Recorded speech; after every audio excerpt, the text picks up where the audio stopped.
आज हम लोग दोबारा यहाँ पे आई एम दी फेटेड विलन की नेक्स्ट वीडियो को एक्सप्लेन करने वाले हैं। शायद से ये 19वां या फिर 20वां एपिसोड होने वाला है। और अगर तुम लोगों ने अभी तक इसके बाकी के एपिसोड्स नहीं देखे हैं तो कम से कम लास्ट वाला तो देखिए आओ यार, तब जाके तुम्हें इसकी स्टोरी समझ में आएगी, क्योंकि स्टोरी पेचीदा होती जा रही है। अब मैं यहाँ पे 1 मिनट का रिकैप देने वाला हूँ जो की मेरे और तुम्हारे दोनों के लिए फायदेमंद होगा। तुम लोगों ने पिछले एपिसोड में देखा था कि यहाँ पे जियांग चन की मुलाकात रॉबिन के साथ हो चुकी थी, और जब उसे दोबारा पता चलता है कि यहाँ पे रॉबिन गोचेंग के साथ अभी भी रिश्ते में है तो वो काफी ज्यादा गुस्सा आ जाता है और आग बबूला हो जाता है और वो उसे रेड जेंसिंग की जड़ी बूटी नहीं देता है। जिसके बाद जब इसी बारे में यहाँ पे यूमी की सर्वेंट आके उसे बताती है कि उस ऑफिस के अंदर बड़ा ही बवाल हुआ भाई, कोई एक बंदा आया था, साला वो पत्थर पता नहीं क्या तराश रहा था, जो भी पत्थर तोड़ता उसके अंदर कुछ ना कुछ कीमती ही निकलता। उस दिन का पूरा बिजनेस गड़बड़ गया भाई, पूरा नुकसान ही नुकसान हो गया हमारा। और जब वो सर्वेंट यहाँ पे रॉबिन के बारे में बताती है तब गोचेंग को सब कुछ समझ में आ जाता है कि यहाँ पे माजरा क्या है। इसके बाद वो थोड़ा सा जोर से चिल्लाते हुए कहता है कि चलो रॉबिन से मिलने चलते हैं। तो उसके बगल में यहाँ पे सुकिंग खड़ी हुई थी जो कि अपनी छोटी बहन की बॉडी के अंदर है। दरअसल दोनों ने सोल एक्सचेंज कर ली है। अगर ऐसी टेक्निक रियल लाइफ में होती तो मैं एक बार अपने मामा के साथ सोल एक्सचेंज कर लेता। वहीं पे सोकिंग को ऑफ कोर्स बुरा लगता है कि गोचेंग उसे छोड़ के हर एक लड़की से मिलने के लिए जा रहा है। Harem is the very cruel thing if you are not centre of the love. और यहीं पे ही हमने ये एपिसोड खत्म कर दिया था। इसीलिए एपिसोड की शुरुआत में हम लोग गोचेंग को ही देखते हैं जो कि यहाँ पे रोविन से मिलने के लिए जाता है। तो फिर उसके जितने भी दोस्त थे वो सभी गोचेंग के पास भागते हुए आ जाते हैं और उससे पूछती है कि आप यहाँ पे क्या करने के लिए आए हैं। इस पे गोचेंग आगे से बताता है पोसंपा भाई पोसंपा खेलने के लिए आया हूँ, 4-5 लौंडिया और लेके आओ यार, मिलने के लिए आया हूँ अपनी गर्लफ्रेंड से, और क्या करूंगा मैं यहाँ पे आके। फिर हम लोग रोविन को देखते हैं और ये कैसे नींद सो रही थी भाई, यहाँ पंखा बंद हो जाए तब मेरी नींद खुलती है और इसे जैसे ही सुनाई दिया कि गोचेंग आया है ये आधी नींद में उठ के बैठ जाती है कि गोचेंग आया है। वही आवाज सुन के गोचेंग की। वही पे रोविन के जितने भी दोस्त थे वो सभी गोचेंग के साथ एकदम फुसला फुसला के बातें कर रहे थे कि ये बकरी अगर फंस गई तो साले को हम लोग अच्छे से निचोड़ेंगे। वो दोनों यहाँ पे गोचेंग को ये भी समझा रहे थे कि वो तो सो चुकी है, आप थोड़ा सा लेट हो चुके हो। लेकिन तभी वहाँ पे रोविन भागते हुए आती है तो गोचेंग आगे से कहता है इतना भी लेट नहीं हो। वही पे रोविन की जितनी भी दोस्त थी वो सभी उससे कहती है कि इससे कोई फर्क नहीं पड़ता यार, तुम कितने भी जल्दबाजी में हो, कम से कम कपड़े तो अच्छे से पहन लो यार। नहीं हो जाता है जल्दीबाजी में, कभी कभी टी शर्ट भी उल्टी पहन लेता हूँ। वहीं पे गोचेंग हम लोगों को प्ले बॉय बनने की टिप्स दे रहा था। गोचेंग हम लोगों को बताता है कि जैसा कि वैंग जीजिन ने कहा था ये वही लड़की है जो कि रिकार्नेटर है, मैंने इसके बारे में बताया है। गोचेंग ये वाली बात दोबारा दोहराता है कि जैसा कि वैंग ने कहा था कि यहाँ पे रोविन ज्यादातर एक चाय के तरीके है, ग्रीन टी की तरीके। इसको किसी भी नजरिए से देख लो ये उसी तरीके की लड़की है जिसको कंट्रोल करना काफी ज्यादा इजी होता है। इनके मोटिव्स बिल्कुल साफ होते हैं, लेकिन दूसरे हाथ तो ये काफी ज्यादा डिफिकल्ट भी हो जाता है जब बात यहाँ पे रिलेशनशिप की आ जाती है। अगर तुम प्ले बॉय नहीं हो तो फिर आसान शब्दों में अगर तुम्हें लड़की के मोटिव के बारे में पता है कि उसको कब अटेंशन देना है और कब नहीं, तो फिर तुम एक बॉय बन सकते हो। समझ गए। इसके बाद ये दोनों आपस में बातें करने के लिए चले जाते हैं। सच अ स्वीट कपल। जहाँ पे रोविन गोचेंग से कहती है कि वो काफी ज्यादा खुश है कि गोचेंग उसे मिलने के लिए आया। इस पे गोचेंग यही कहता है कि गली से गुजर रहा था, 2-3 लोगों को पेलते हुए जा रहा था, मुझे पता चला तुम यहीं पे हो तो फिर मैं मिलने के लिए चला आया। वहीं पे रोविन का मूड आज कुछ ज्यादा ही बना हुआ था तो वो गोचेंग से सारी गाथा गा देती है कि तुमने मेरी मदद की, मुझे मुसीबतों से बचाया, रिसोर्स दिए, कल्टीवेट करने में मदद की, टेक्निक्स दी, और लोग मुझे पसंद भी करते हैं। मैं यहाँ पे कौशी सुप्रीम रियलम में पहुंच चुकी हूँ और मैं इतना सब कुछ कर चुकी हूँ सिर्फ आपकी वजह से, और मैं आपको रीपे करना चाहती हूँ। पर इसके पास पैसे तो है नहीं। तुम्हें पता है कि गोचेंग को कैसे रीपे पसंद है, और इसीलिए रॉबिन गोचेंग से कहती है अगर गोचेंग को यहाँ पे रॉबिन के फिगर से कोई दिक्कत नहीं है तो गोचेंग आगे से जानते हो सत्यवादी बनते हुए जानते हो क्या कहता है, वो आगे से कहता है कि तुम्हें क्या लगता है कि मैं ये सब कुछ रीपे के लिए करूंगा क्या? मैं एकदम साफ दिल का बंदा हूँ और मैंने ये सब कुछ यहाँ पे सिर्फ इसीलिए किया था क्योंकि मुझे यहाँ पे तुम्हारे लिए काइंडनेस फील हुई थी। और तुम्हें क्या लगता है कि मैं तुमसे कैसा रीपे ले सकता हूँ? आया हरामी जानबूझ के यहाँ पे और बता रहा है कि इसलिए मैं रीपे नहीं ले सकता, ये है वो है फलाना ढिमकाना। इसके बाद वो रॉबिन से कहता है आई एम जोकिंग, रीपे चाहिए मेरे को, ऐसा नहीं कहता वो। खैर इसके बाद वो यहाँ पे रॉबिन से पूछता है कि तुम्हें क्या लगता है कि मैंने तुम्हारी मदद क्यों की? इस पे रॉबिन आगे से कहती है क्योंकि आपको मेरे लिए बुरा लगा। इस पे गोचेंग आगे से कहता है ऐसे तो नंगे भूखे कितने पड़े हैं, उनके ऊपर तो दया नहीं खाता मैं। तो फिर रॉबिन के पास यहाँ पे कोई भी जवाब नहीं था तो गोचेंग उसे बताता है क्योंकि गोचेंग को यहाँ पे रॉबिन बाकी औरतों से थोड़ी सी अलग लगी। वहीं पे रॉबिन अपने मन के अंदर सोचती है अलग, कहीं इसलिए तो नहीं क्योंकि मैं टाइम ट्रेवलर हूँ। तो गोचेंग आगे से खुद ही कहता है कि ऐसा इसलिए क्योंकि तुम थोड़ी सी अलग हो और थोड़ी सी सिंपल हो। इसके बाद गोचेंग यहाँ पे रॉबिन से थोड़ा सा जियांग चन के बारे में जांच पड़ताल करता है और वो आगे से पूछता है कि मैंने सुना कि तुम यहाँ पे गॉड सोर्स मास्टर से मिली थी। गॉड सोर्स मास्टर उसे हो जिसको नाम डिवाइन माउंटेन इस तरीके का था ना, मैंने पिछले एपिसोड में मिला था, उसका नाम चेंज कर दिया इन लोगों ने। इस पे रॉबिन आगे से कहती है कि हाँ वो उस बंदे से मिली थी लेकिन वो साला थोड़ा सा अजीब लग रहा था मेरे को। और वो गोचेंग से पूछती है लेकिन तुमने इस बारे में क्यों पूछा? इस पे गोचेंग आगे से बताता है कि यहाँ पे जल्द ही गॉड स्टोन कॉन्फ्रेंस यानी कि एक बहुत बड़ा इवेंट होने वाला है और इसीलिए गोचेंग को यहाँ पे थोड़ा सा हेल्पिंग हैंड चाहिए, यानी कि किसी का सपोर्ट चाहिए। इस पे रोविन को यहाँ पे बिल्कुल भी देर नहीं लगती है गोचेंग की बात पकड़ने में, और वो गोचेंग से कहती है कि आपका मतलब ये है कि आप चाहते हैं कि मैं आपकी मदद करूं उस गॉड ऑफ सोर्स मास्टर को रिक्रूट करने में, ताकि वो आपके लिए कॉन्फ्रेंस के लिए अटेंड कर सके। और वो गोचेंग से कहती है कि वो उसकी काइंडनेस के लिए ये सब कुछ कर ही सकती है। इस पे गोचेंग आगे से कहता है सो स्मार्ट, कितनी स्मार्ट हो तुम। इसके बाद रोविन आगे बढ़ती है और वो गोचेंग को हक कर लेती है और उसे कहती है कि अब वो उसे सर्व करना चाहती है पूरी रात भर, ताकि उसके मन के अंदर कोई भी डिस्ट्रैक्शन और कोई भी डिजायर ना रहे और वो उसे अच्छे से रात भर सर्व कर सके। इस पे गोचेंग अपने मन के अंदर सोचता है तो इतनी सभी बातें सिर्फ इस चीज के लिए ताकि ये मेरे साथ सो सके। वह पे गोचेंग अपने मन के अंदर सोचता है कि मैंने बस एक रिक्वेस्ट की और उसने यहाँ पे तुरंत उसका फायदा उठा लिया। टाइम ट्रेवलर के मुकाबले में ये वैंग से काफी ज्यादा समझदार है। इसके बाद वो गोचेंग से कहती है अगर गोचेंग को ना पसंद हो तो वो जा सकता है। जिसपे गोचेंग आगे से कहता है मुझे वो ये सब चीजें ना पसंद, ऐसा होता है क्या यार। इसके बाद अगला सीन अगले दिन का होता है जब हम लोग जियांग चन और उसके बूढ़े मोंग को देखते हैं, जहाँ पे हम लोग जियांग चन को देखते हैं और इसके साथ एक लड़की थी जिसके बारे में तुम्हें पता चल गया होगा इसको देखते ही कलर देख लो वालों का। भाई तुम्हें मैं इसके नाम और उसके ओरिजिन के बारे में भूल चुका हूँ, लेकिन ये जियांग चन के साथ जुड़ी हुई है और इसने ही जियांग चन को बचा के उसे सहारा दिया था, बस इतना काफी है। और वो यहाँ पे जियांग चन को समझा रहे थे कि तुम जो अपनी पावर का शो ऑफ कर रहे हो ना पब्लिक के सामने, तुम्हारी फट नहीं रही है क्या कि तुम्हारी आइडेंटिटी एक्सपोज हो सकती है, तुम्हें अंदाजा भी है कि तुम किन हालातों में फंसे हुए हो। इस पे जियांग चन आगे से कहता है किस बात का डर है भाई, जब तक तुम लोग मुझे धोखा नहीं देते हो किसी को भी पता नहीं चलेगा कि असल में मैं हूँ कौन। इस पे वो लड़की यहाँ पे जियांग चन को झटका देते हुए कहती है कि मैं तुम्हें यहाँ पे ये बताने के लिए आई हूँ कि अब मैं तुम्हारे साथ और ज्यादा काम नहीं करने वाली हूँ। इस पे जियांग चन हैरान होकर पूछता है ऐसा क्यों भाई, ये पार्टनरशिप इतनी जल्दी कैसे टूट गई। इस पे वो जियांग चन को बताती है कि उसका बड़ा भाई उसे काफी लंबे टाइम से नोटिस कर रहा था। इस पे वो आगे से पूछता है कि उसने क्या नोटिस किया, जिस पे इस लड़की को खुद ही नहीं पता था कि उसके भाई ने क्या नोटिस किया। लेकिन तुम्हें याद होगा कि इसके बड़े भाई ने इसे वार्निंग दी थी कि गोचेंग जब भी तुम्हें दिखाई दे तुरंत वहां से कट लो, उसके आसपास न भटकना, तुम 200 किलोमीटर की दूरी में रहना उससे। इसलिए वो लड़की यहाँ पे जियांग चन से कहती है कि अब तुम राम भरोसे और अपने भरोसे मैं जा रही हूँ, अगर मेरे भाई को पता चला कि मैं यहाँ पे आई थी तो ये और भी ज्यादा बुरा होगा। और तब जाके जियांग चन को समझ में आ जाता है कि वो सच में यहाँ पे केयरलेस था। और जिसके बाद वो मैं इन दोनों भाई बहनों के नाम के बारे में बताता है, जिनमें से फीमेल का नाम याओजिंग है और वहीं पे इसके बड़े भाई का नाम यानी कि याओजिंग के बड़े भाई का नाम चू युवे है। वहीं पे ये बड़े भाई को गाली देते हुए कहता है कि ये साला दुमोही सांप है, इसको दूध पिलाओगे तो दूसरे हाथ से ये नोच भी लेगा तुम्हें, इससे दूर ही रहो साले ते। वहीं पे जियांग चन के साथ में जो उसका मोंग था वो उसे कहता है जी फैमिली की जो यंग डॉटर है काफी ज्यादा दिल वाली है यार, ये तुम्हें काफी ज्यादा करीबी से समझती, इसलिए यहाँ पे तुम्हें सारे मर्डर के बारे में बताने के लिए भी आ गई, खुद को कुछ ज्यादा ही लकी समझो भाई तुम। इस पे जियांग चन उस मोंग से पूछता है कि तुम तो कुछ ज्यादा ही रिलैक्स हो, तुम्हें पता है अगर मेरी आइडेंटिटी एक्सपोज हो गई तो फिर तुम्हारे साथ भी अच्छा नहीं होगा, अब क्या करें यहाँ से निकल लें। इस पे वो मोंग आगे से कहता है कि इतनी समय यहाँ पे जो जी फैमिली है वो यहाँ पे कुनसान के ऊपर हमला करने के बारे में सोच रही है और ऊपर से गॉड स्टोन कॉन्फ्रेंस कुछ ही दिनों में होने वाला है और ये कई सालों में एक बार होता है, बेसिकली लाखों सालों में एक बार, इसलिए जियांग चन ऐसे तो जाने के बारे में सोचेगा नहीं। तो फिर जियांग चन सच में इस कॉन्फ्रेंस इवेंट को अटेंड करना चाहता था, ये तो सिर्फ ऊपर ऊपर से बहाना है, बल्कि अंदर से ये सिर्फ रोविन को एक और आखिरी चेतावनी देना चाहता था कि गोचेंग से दूर रहो। खैर इसके बाद जब याओजिंग वहां से बाहर जा ही रही थी तभी उसकी मुलाकात यहाँ पे रोविन से होती है और वो उसे कुछ कहती तो नहीं है, बस उसे एक नजर देख के वहां से आगे बढ़ जाती है। वहीं पे रोविन के मन के अंदर बस एक ही बात चल रही थी कि उसे यहाँ पे कैसे न तैसे जियांग चन को गोचेंग की टीम के अंदर गिराना है ताकि वो यहाँ पे गोचेंग की और भी ज्यादा रेपुटेशन हासिल कर सके।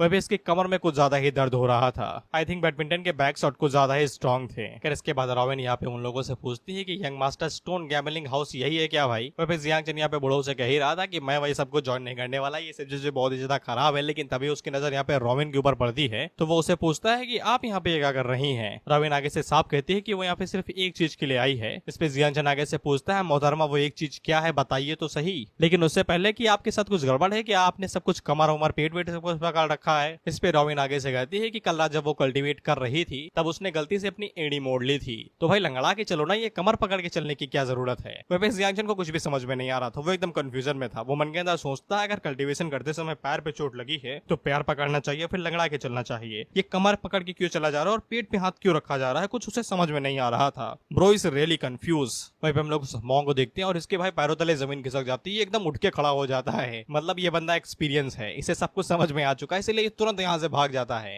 वहीं पे जियांग चन उससे पूछता है अरे रुको बताओ तो सही क्या हुआ, कहाँ भागे जा रहे हो। वहीं पे रोविन जियांग चन से पूछती है कि आप इतना ज्यादा मीठा क्यों बोल रहे हैं। वहीं पे उसे कुछ फीलिंग आ रही थी कि वो इस बंदे को पहले से ही जानती है। इसके बाद हम लोग जियान को देखते हैं और इसको जानते हो गोचेंग ने इसके पीछे कुछ लोगों को भेजा था इसकी सुरक्षा के लिए और ये उन्हें ही धुले जा रही है और उनसे पूछ रहे कि तुम्हें किसने भेजा भी। जिसपे वो बेचारे मार खाते हुए कहते हैं कि मैडम हमें आपके भाई नहीं भेजा है आपको प्रोटेक्ट करने के लिए, कब से मार रही हो, कम से कम इस तोते को तो हटा दो, साला हमारे कान नोच चढ़ा है ये। वो जियान आगे से कहती है कौन कौन भाई, मेरा कोई भाई भाई नहीं है, मुझे किसी की सेफ्टी की जरूरत नहीं है, भाग जाओ यहाँ से। लेकिन जब उसे पता चलता है कि गोचेंग सच में यहाँ पे आया हुआ है तो वो काफी ज्यादा हैरान होती है और वो उनसे पूछती है कि इतने समय वो है कहाँ पे, जिसपे वो सेफ्टी वाले बॉडीगार्ड आगे से बताते हैं वो इतने समय यिनमी के साथ में है, यानी कि फॉक्स लेडी के साथ में। तो उसका मुंह बन जाता है और वो मन के अंदर सोचती है कि यहाँ पे आते ही साला वो लिटिल फॉक्स के साथ पीछे चला गया और सिर्फ इतना कहता है कि उसे मेरे बारे में चिंता है, दोगला साला। वहीं पे रुइन जियांगचन से पूछती है कि वो इस ऑफर के बारे में क्या सोचता है, जिसपे जियांगचन आगे से पूछता है कि ये सब कुछ यहाँ पे गुचेंग की वजह से हो रहा है क्या, जिसपे वो आगे से कहती है हाँ। तो जियांगचन आगे से साफ मना कर देता है, ये कहते हुए कि वो उसकी इस इच्छा को यहाँ पे पूरा नहीं कर सकता है। जिसपे रुइन आगे से कहती है कि मुझे पता है कि तुम एक गॉड सोर्स मास्टर हो, इसीलिए तुम्हें थोड़ा सा एरोगेंट होना बनता है, लेकिन तुम गुचेंग के बारे में जानते हो ना कि वो बरियलम के अंदर कितना ज्यादा पावरफुल है और वो अपने लोगों के लिए काफी ज्यादा काइंड है, इसीलिए अगर तुम उसके लिए काम करोगे तो फिर ये काफी ज्यादा ऑनर की बात रहेगी। लेकिन जियांगचन अब और ज्यादा नहीं झेल पाता, वो चीखते हुए कहता है बस करो भाई, जिसके बाद वो अपने चेहरे से नकाब हटाते हुए कहता है ये हूँ मैं।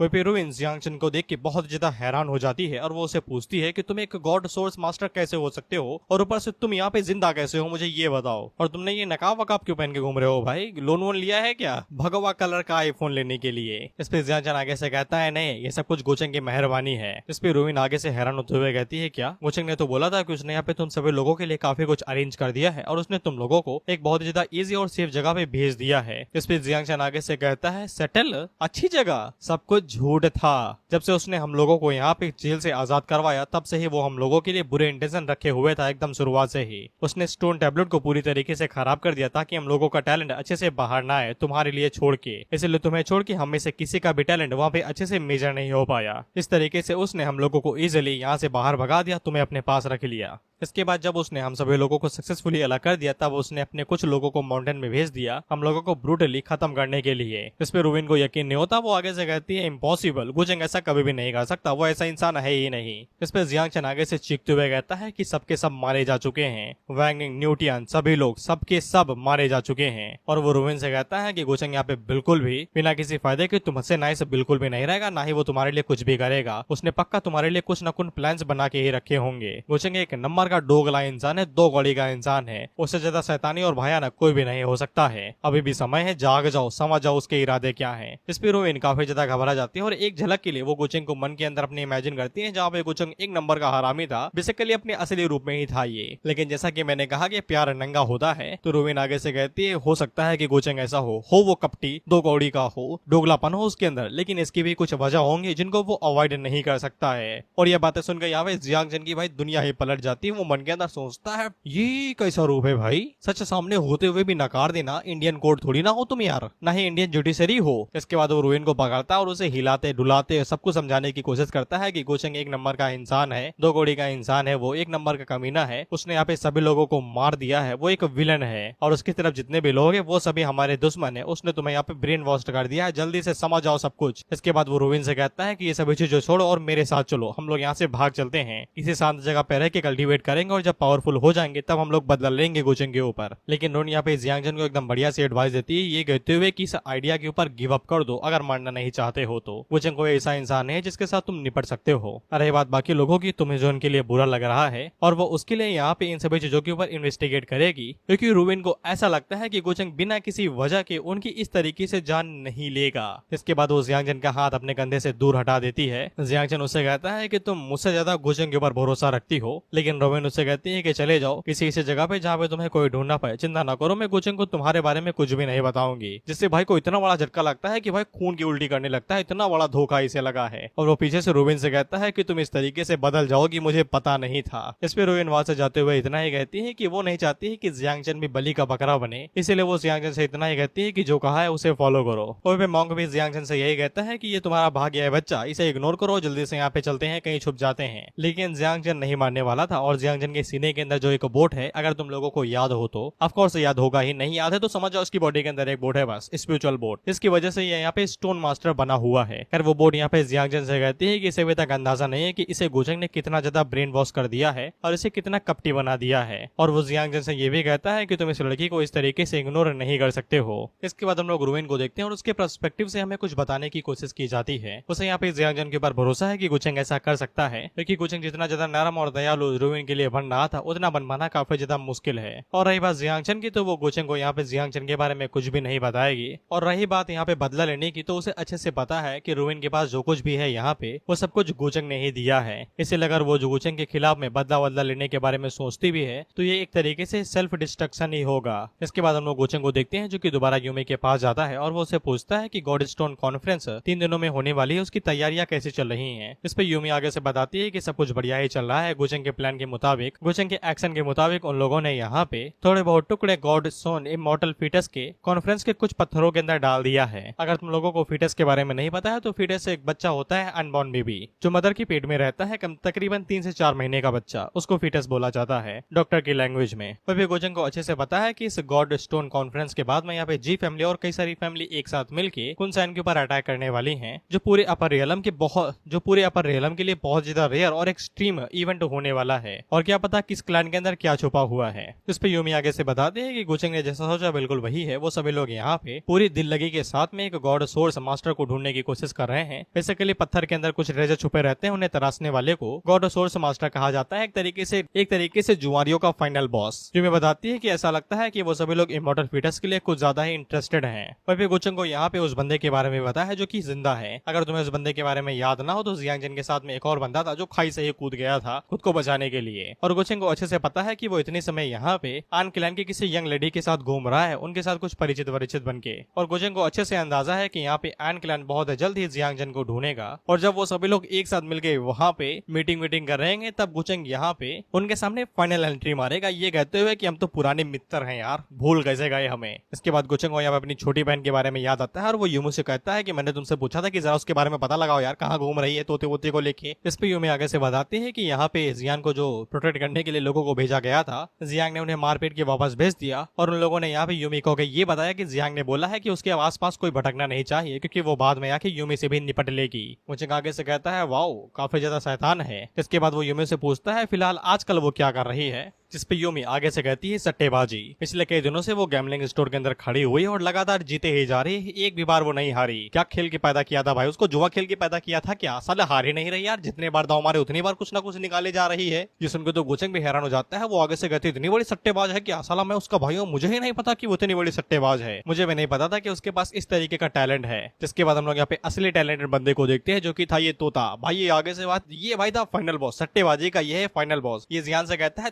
थूक लगा के कहता हूँ कि इस पत्थर पे दाव लगाओ, इस पे लगाओगे तो कभी नहीं पछताओगी। वो आगे जो सेलर थी वो आगे से कहती है मिस जियान ये रॉ स्टोन है, ये कुनसान से आता है जिसकी कीमत यहाँ पे 1.5 मिलियन के आसपास है। आप सच में इसे काटना चाहती हैं, आप लुट जाएंगी। और इस स्टोर के अंदर हम लोग यहाँ पे 6 क्राउन प्रिंस को भी देखते हैं और साथ में फिनिक्स लेडी को भी। ये भी जो दोनों आपस में बातें करते हुए कहते हैं ये लोग सच में यहाँ पे 1.5 मिलियन स्पिरिट स्टोन के पत्थर को काटने वाले हैं क्या। इस पे 6 क्राउन आगे से कहता है अमीर फैमिली से हैं भाई, काटे या वहाँ इनको कोई फर्क नहीं पड़ता। लेकिन फिनिक्स लेडी आगे से कहती है लेकिन अभी तक जियांग ने यहाँ पे जो भी दाव मारे हैं वो एकदम एक्यूरेट मारे हैं, ये पक्का बहुत बड़ी सट्टेबाज है। इसे तो जियान भी काफी ज्यादा घबरा जाती है क्योंकि कीमत काफी ज्यादा है। इसलिए वो अपने पंजे से पूछती है डार्किंग तुम इस बारे में क्या सोचते हो। जिस पे अपना फाइनल बॉस आगे से कहता है कि अभी तो बोला ना भाई, थूक लगा के कहता हूँ इस पे दाव लगाओगी तो कभी नहीं पछताओगी। इस पे जियान आगे से एक और पत्थर की तरफ इशारा करते हुए कहती है कि इन दोनों को एक काट दो। जिस पे वो सेलर काफी ज्यादा परेशान, वो आगे से कहती है इनकी कीमत यहाँ पे काफी ज्यादा है, ये पूरे 5 मिलियन के आसपास हो जाएंगे। जिसपे जियान आगे से कहती है काट दो ने बिल गोचेंग के नाम पे फाड़ो। जिसपे वो सेलर और भी ज्यादा परेशान क्योंकि कोई भी यहाँ पे गोचेंग के नाम का बिल फाड़ ही नहीं सकता है। जियांग पीछे मुड़ के देखती है तो वो सभी लोग भी आगे से कहते हैं कि ना भाई ना, हम नहीं दाव लगाने वाले। गोचेंग का नाम बिल फाड़ना एक तरीके से ब्लैक चेक के ऊपर साइन करने के बराबर है। जिसपे जियांग आगे से कहती है मैं पैसे दूंगी लेकिन इन दोनों को काटो। तो फिर वो लोग यहाँ पे उन स्टोन को काट ही देते हैं जियांग के कहने के बाद में। तो फिर उन स्टोन के अंदर से बहुत ज्यादा खतरनाक चीज बाहर निकलती है, एक तलिस्मा बाहर निकलता है जिसके अंदर से सॉर्ड इंटेंट बाहर निकल रहा था, वो भी काफी ज्यादा पावरफुल। कई सारे लोगों की मदद से हम लोगों को पता चलता है कि ये जो बाहर निकला है ये इमॉर्टल सॉर्ड टेक्निक है जो कि काफी ज्यादा फेमस है। इसके बाद हम लोग यहाँ पे आन क्लैन को भी देखते हैं जिनके बीच में हम लोग नूनडियान को भी देखते हैं। ये वही बंदा है जो कि खाई से कूद गया था। और साथ ही में हम लोग एन क्लैन की यंग डॉटर को भी देखते हैं जिसका नाम एनजी था। वहीं पे ये लोग जैसे उस ताश के पत्ते को देखते हैं जो कि उस स्टोन से निकला था जिसको जियान ने काटा है, ये उसे देख के कहते हैं कि ये तो हमारा हिडन माउंटेन स्पिरिट है। वहीं पे एनजी आगे से कहती है इस स्टोन के अंदर हमारे कुनसैन का हिडन इमॉर्टल हेरिटेज है, ये हमारे क्लैन से बिलोंग करता है। वहीं पे इसे सॉर्ड इंटेंट यानी कि तलिस्मा के अंदर खुद की ही सोचने समझने की शक्ति थी, इसलिए ये उड़ते हुए यहाँ पे एनजी की तरफ आगे बढ़ने लगता है, बेसिकली एन क्लैन की तरफ। इसलिए जियान उसके पीछे भागते हुए कहती है, कहाँ जा रहे हो भाई, 1.5 मिलियन तुम्हारे लिए दिए हैं, इतनी जल्दी थोड़ी ना भागने दूंगा तुम्हें। वहीं पे सभी लोग आगे से कहते हैं कि ये पूरा पत्ता, ये जो निकला है अंदर से माल, ये गोचिंग से बिलोंग करता है ना, क्योंकि बिल उसी के नाम पे तो फटा है। वहीं पे न्यूटियन आंजी से पूछता है कि ये जो तलिस्मा है ये तो हमारे हिडन माउंटेन लाइनेज से है ना, ये कुनसान के अंदर कैसे आ सकता है। इस पे आंजी आगे से कहती है कि उसे भी इस बारे में अच्छे से नहीं पता है, लेकिन यही पर्पस है कि वो लोग यहाँ पे आए हुए हैं। इसके बाद न्यूटियन उसे पूछता है कि तुम्हें ये चाहिए। इस पे आंजी आगे से कहती है, ऑफ कोर्स ये हमारे सिस्टर की चीज है तो बेशक मुझे चाहिए, हम इसे आसानी के साथ थोड़ी ना साइड में जाने दे सकते हैं। इस पे आंजी के साथ जो उसकी एल्डर थी वो आगे से कहती है कि अगर ये और कोई होता तो ठीक था, लेकिन ये गुचेंग की बहन है। इस पे न्यूटियन आगे से कहता है ये तो और भी ज्यादा परफेक्ट है, उसने हमारे कई सारे लोगों को मारा है, तो फिर ये हमारे लिए रीजनेबल बनता है कि हम उसकी बहन को मार दें। इन लोगों के लिए मेरे पास एक मीम है, अरशद वारसी वाला। कहाँ से आते हैं ये लोग? ये लोग उसी के स्टोर के अंदर खड़े हैं और उसी की बहन को यहाँ पे निपटाने की बात कर रहे हैं, उसकी प्लानिंग कर रहे हैं। आंजी यहाँ पे न्यूटियन को याद दिलाती है कि ये कुनसान है, अगर तुम यहाँ पे कोई भी पंगा करते हो तो फिर मैं तुम्हें बचा नहीं पाऊंगी, इसलिए सोच समझ के कोई भी कदम उठाना। इस पे न्यूटियन समझ जाता है। इसके बाद वो बीच जगह पे खड़ा हो जाता है, इसलिए सभी लोगों की अटेंशन उसकी तरफ जाती है और वहीं पे जियान अभी भी उस तलिस्मा को पकड़ने की कोशिश कर रही थी। ये कहते हुए, कहाँ जा रहे हो भाई, पैसे दिए हैं तुम्हारे लिए। लेकिन उसी टाइम पे वो तलिस्मा जियान के हाथों से तेजी से भागता है और भागते हुए सीधा न्यूटियन के हाथों में आ जाता है। उसको देख के सभी लोग हैरान हो जाते हैं और आगे से कहते हैं कि ये तलिस्मा कहीं हिडन इमोर्टल क्लैन से तो बिलोंग नहीं करता है। वहीं पे न्यूटियन अपने मन के अंदर सोचता है कि ये सच में उसकी हिडन इमोर्टल ब्लड लाइन है जो उसके साथ यहाँ पे मेल खा रही है। अगर वो यहाँ पे इस 100 टेक्निक का पहला पेज ही पढ़ ले तो फिर वो यहाँ पे एक हायर लेवल को अचीव कर सकता है। तो फिर जियान डायरेक्ट यहाँ पे न्यूटियन की तरफ आगे बढ़ते हैं, ये कहते हुए कि ये तलिस्मा मेरा है भाई, मुझे दो। तो वो यहाँ पे जियान के ऊपर हमला करते हुए बेसिकली हवा का झोंका जो दूर करने के लिए होता है उसका इस्तेमाल करते हुए कहता है, धीरज रखो भाई। इसके बाद आंजी आगे बढ़ती है और वो यहाँ पे जियान से कहती है कि ये रिलेटेड कि ये तलिस्मा उसके क्लैन से बिलोंग करता है, इसलिए ये उड़ते हुए उनके क्लैन के हाथों में आ चुका है। जियान आगे से कहती है, जल्दी से मेन बात बताओ, कुछ समझ में नहीं आ रहा है। इस पे आंजी आगे से बताती है कि ये एक रेलिक है जो कि उसके एंसेस्टर और उसके एन क्लैन से बिलोंग करता है। और वो आगे से यहाँ पे उनकी रेपुटेशन यानी कि गू क्लैन की रेपुटेशन का इस्तेमाल करते हुए कहती है कि जियान की जो रेपुटेशन है, जो उसकी पोजीशन है, वो यहाँ पे ऐसा कोई कारनामा थोड़ी ना करेगी कि किसी दूसरे क्लैन या फिर रेस की चीज को जबरदस्ती छीन लेगी। बाय द वे ये छीनना नहीं हुआ, उसने यहाँ पे स्टोन से बाहर निकाला है। इसके बाद आंजी आगे से ये भी कहती है कि बढ़िया यही रहेगा कि ये चीज उसके ओरिजिनल ओनर के पास ही चली जाए। और वो साथ में यहाँ पे जियान से ये भी कहती है अगर वो चाहे तो वो लोग यहाँ पे इस चीज के लिए हाई प्राइस देने के लिए राजी हैं। आंजी आगे से ये भी कहती है कि ये चीज हम लोगों के लिए काफी ज्यादा बड़ी बात है, हम लोग काफी ज्यादा काइंड हैं, और अगर जियान को ये चीज मंजूर नहीं है तो फिर ये वाली चीज वो लोग उसे वापस भी कर सकते हैं बिना किसी दिक्कत के, यानी कि तलिस्मा वापस कर सकते हैं। मैं तो भाई तलिस्मा वापस ले लेता, ये मेरे पास रहे, मैं इसे आग लगा दूं, लेकिन ये मेरी चीज है, मेरी ही रहेगी। वही जो थोड़ी सी ग्रोन ऑडियंस थे यानी कि जो समझदार थे वो आगे से कहते हैं कि ये हमारी गू फैमिली की लिटिल प्रिंसेस के लिए फुल्ली ट्रैप हो चुका है। अगर वो यहाँ पे इस चीज के लिए अग्री नहीं करेंगी तो फिर उन्हें यहाँ पे एरोगेंट समझा जाएगा, जो कि जबरदस्ती दूसरे क्लैन की चीजों को यहाँ पे हथिया लेती हैं। अगर वो अग्री करती हैं तो भी यहाँ पे उनका नुकसान है, और अगर वो ज्यादा पैसे मांगती है तो कितने ज्यादा मांग लेंगी? मैं तो भाई 200-300 गुना ज्यादा मांग लेता। अरे भाई तुम्हारे क्लैन के लिए ये सिर्फ इतनी ही ज्यादा जरूरी है तो फिर तुम इतना पैसा तो दे ही सकते हो कि नहीं दे सकते हो? मैं बता रहा हूँ हरामी लोगों की कमी नहीं है, तुम्हें उनसे ज्यादा हरामी होना पड़ेगा। जियान आगे से यहाँ पे कहती है कि मैंने इसे बाहर निकाला है तो इस हिसाब से इसकी ओरिजिनल ओनर मैं हुई, तो फिर तुम्हें इसे मुझे वापस कर देना चाहिए। इस पे आंजी आगे से कहती है कि लेकिन ये तो रेलिक हमारे एंसेस्टर का है ना, तो फिर इसके ओरिजिनल ओनर तो हम हुए। तो जियान आगे से पूछती है कि अब क्या झीना झपटी करोगे क्या? तो आंजी आगे से कहती है बिल्कुल भी नहीं, उन लोगों के अंदर इतनी हिम्मत थोड़ी ना है कि वो लोग जियान से उसकी चीज छुरा सके। इसके बाद वो यहाँ पे जियान को एक और ऑफर देती है कि वो लोग जियान को यहाँ पे इस तलिस्मा का जो फर्स्ट लेटर है यानी कि फर्स्ट टेक्स्ट है वो पढ़ के सुना सकते हैं, नहीं तो उसे बाकी टेक्स्ट कभी भी समझ में नहीं आएंगे, भले ही वो तलिस्मा उसका ही क्यों ना हो जाए। इस पे सभी लोग आगे से कहते हैं ये तो दोनों पार्टीज के लिए फायदेमंद चीज हो गई, और सभी लोग यहाँ पे आंजी की तारीफ करने लगते हैं कि ये सच में यहाँ पे एन क्लैन के लिए वर्दी सक्सेसर हो सकती है। वहीं पे जियान को कुछ फील हो रहा था कि यहाँ पे कुछ तो होने वाला है, कुछ ज्यादा ही भयानक। उसको ये शांति तूफान के आने से पहले वाली शांति लग रही थी। वैसे इसी के बाद यहाँ पे गोचेंग एंट्री मारता है जो कि आगे से कहता है, ये कहते हुए कि ये चीज जरूरी थोड़ी ना है, भले जियान को वो तलिस्मा समझ में ना आए या फिर उसे वो पढ़ ना पाए, लेकिन ये तलिस्मा तो है जियान का ही ना। वहीं पे गोचेंग जैसे ही एंट्री मारता है तो इन दोनों की सिट्टी पुट्टी गोल हो जाती है, और गोचेंग आगे से कहता है कि ये तलिस्मा जियान का है, अगर वो उसे रखना चाहे तो रख दे, नहीं तो फाड़ के आग लगा दे, ये उसका मामला है, उससे ये चीज कोई भी छीन नहीं सकता है, ये उसका अधिकार है। लेकिन तुम यहाँ पे उसके लिए डिसीजन क्यों लेने लगे कि वो तलिस्मा के साथ क्या करेगी? इस पे सभी लोग गोचेंग की तरफ देख के कहते हैं, लो भैया, गोचेंग भैया वापस आ गए। फिर फिनिक्स लेडी आगे से कहती है कि गोचेंग को यहाँ पे अपनी बहन की सच में काफी ज्यादा चिंता है। इसके बाद सभी लोग यहाँ पे गोचेंग को ग्रीटिंग्स करते हैं और अपना सर झुकाते हैं। वह पे गोचेंग उन सभी लोगों से कहता है कि तुम लोगों ने थोड़ी ना कुछ किया है, तुम लोगों को पोलाइट होने की जरूरत नहीं है। वह पे लोग न्यूटियन को देखते हैं जो कि गोचेंग को जैसे ही देखता है तो ये आग बबूला हो जाता है। वह पे आन से उसे कहती है कि ये गोचेंग है, खुद यहाँ पे आया है, कुछ भी उल्टा सीधा ना करना, नहीं तो हमारे लेने के देने बढ़ सकते हैं। इसके बाद आंजी आगे बढ़ती है और वो गोचंग को यहाँ पे ग्रीड करती है। पे गोचंग जियान के सर को सहला रहा था तो जियान उससे कहती है बाल ना छो यार, मेरे आदिवासी हेयर ऑयल लगाया है। इस पे गोचंग उससे कहता है अगर मैं जल्दी ना आता तो फिर तुम्हारी चीज तुमसे छीन ली जाती। इस पे जियान आगे से कहती है ऐसे कैसे छीन लेती है भाई, इतने सभी लोग हैं यहाँ पे। इस पे गोचंग आगे से कहता है वो तो मैं देख ही रहा हूँ। जियान आगे से कहती है कि ऐसा चेहरा क्यों बनाया हुआ है, क्या तुम ये कहना चाहते हो कि मेरी बुद्धि यहाँ पे तुमसे कम है। इस पे गोचंग आगे से कहता है नहीं, मेरी बुद्धि तुमसे बहुत ही ज्यादा है। वहीं पे आंजी अपना सर झुकाए हुए गोचंग के कुछ कहने का इंतजार ही कर रही थी। बेसिकली गोचंग ने अभी तक आंजी को यहाँ पे सर उठाने के लिए कुछ भी नहीं कहा था। सभी लोग आगे से कहते हैं ऐसा लगता है कि गोचंग यहाँ पे आंजी को काफी ज्यादा टफ टाइम दे रहा है। इस पे दूसरा बंदा आगे से कहता है आफ्टर ऑल गोचंग की बहन का मामला जो है। इसके बाद गोचंग आंजी की तरफ देखता और कहता है कि चलो भाई अब उनसे मिल लेते हैं, जॉन यहाँ पे जियान की चीजों को चुराने की कोशिश कर रहे थे। इस पे आंजी यहाँ पे गोचंग से कहती है कि वो बेफालतू में चिंता कर रहा है, वो कभी भी यहाँ पे जियान से फोर्सफुली कोई भी चीज नहीं छूनेगी। और उसने तो यही सोचा कि वो यहाँ पे जियान की मदद कर दे उस तलिस्मा के ऊपर जो चीजें लिखी हुई है उन्हें ट्रांसलेट करके, क्योंकि वो चीज उनकी फैमिली के एंसेस्टर ने पीछे छोड़ी हुई है जो कि एन क्लैन का हिस्सा है। इसलिए उसकी फैमिली के अंदर सिर्फ कुछ ही लोग हैं जो कि यहाँ पे उसे पढ़ सकते हैं। और वो गोचंग से ये भी कहती है कि वो पेज यानी कि वो तलिस्मा यहाँ से भाग चुका होता अगर उन लोगों ने यहाँ पे कोई भी एक्शन ना लिया होता। जिसपे गोचंग आंजी के पास पहुंचता और उससे कहता है तो फिर क्या मुझे तुम्हें शुक्रिया कहना चाहिए। और आंजी को अभी तक पता नहीं कि गोचंग कितना बड़ा हिपोक्रेट है यानी कि पाखंडी है, बोलेगा कुछ करेगा कुछ और। बेसिकली सरकार यार कहेंगी सब कुछ देंगे, यो रोजगार देंगे, लेकिन देते हैं नहीं ना, उस तरीके से गोचंग है। इसलिए आंजी को यही लगता है कि गोचंग उसे शुक्रिया ही कह रहा है, लेकिन आंजी बड़े उससे कहती है कि कोई जरूरत नहीं है।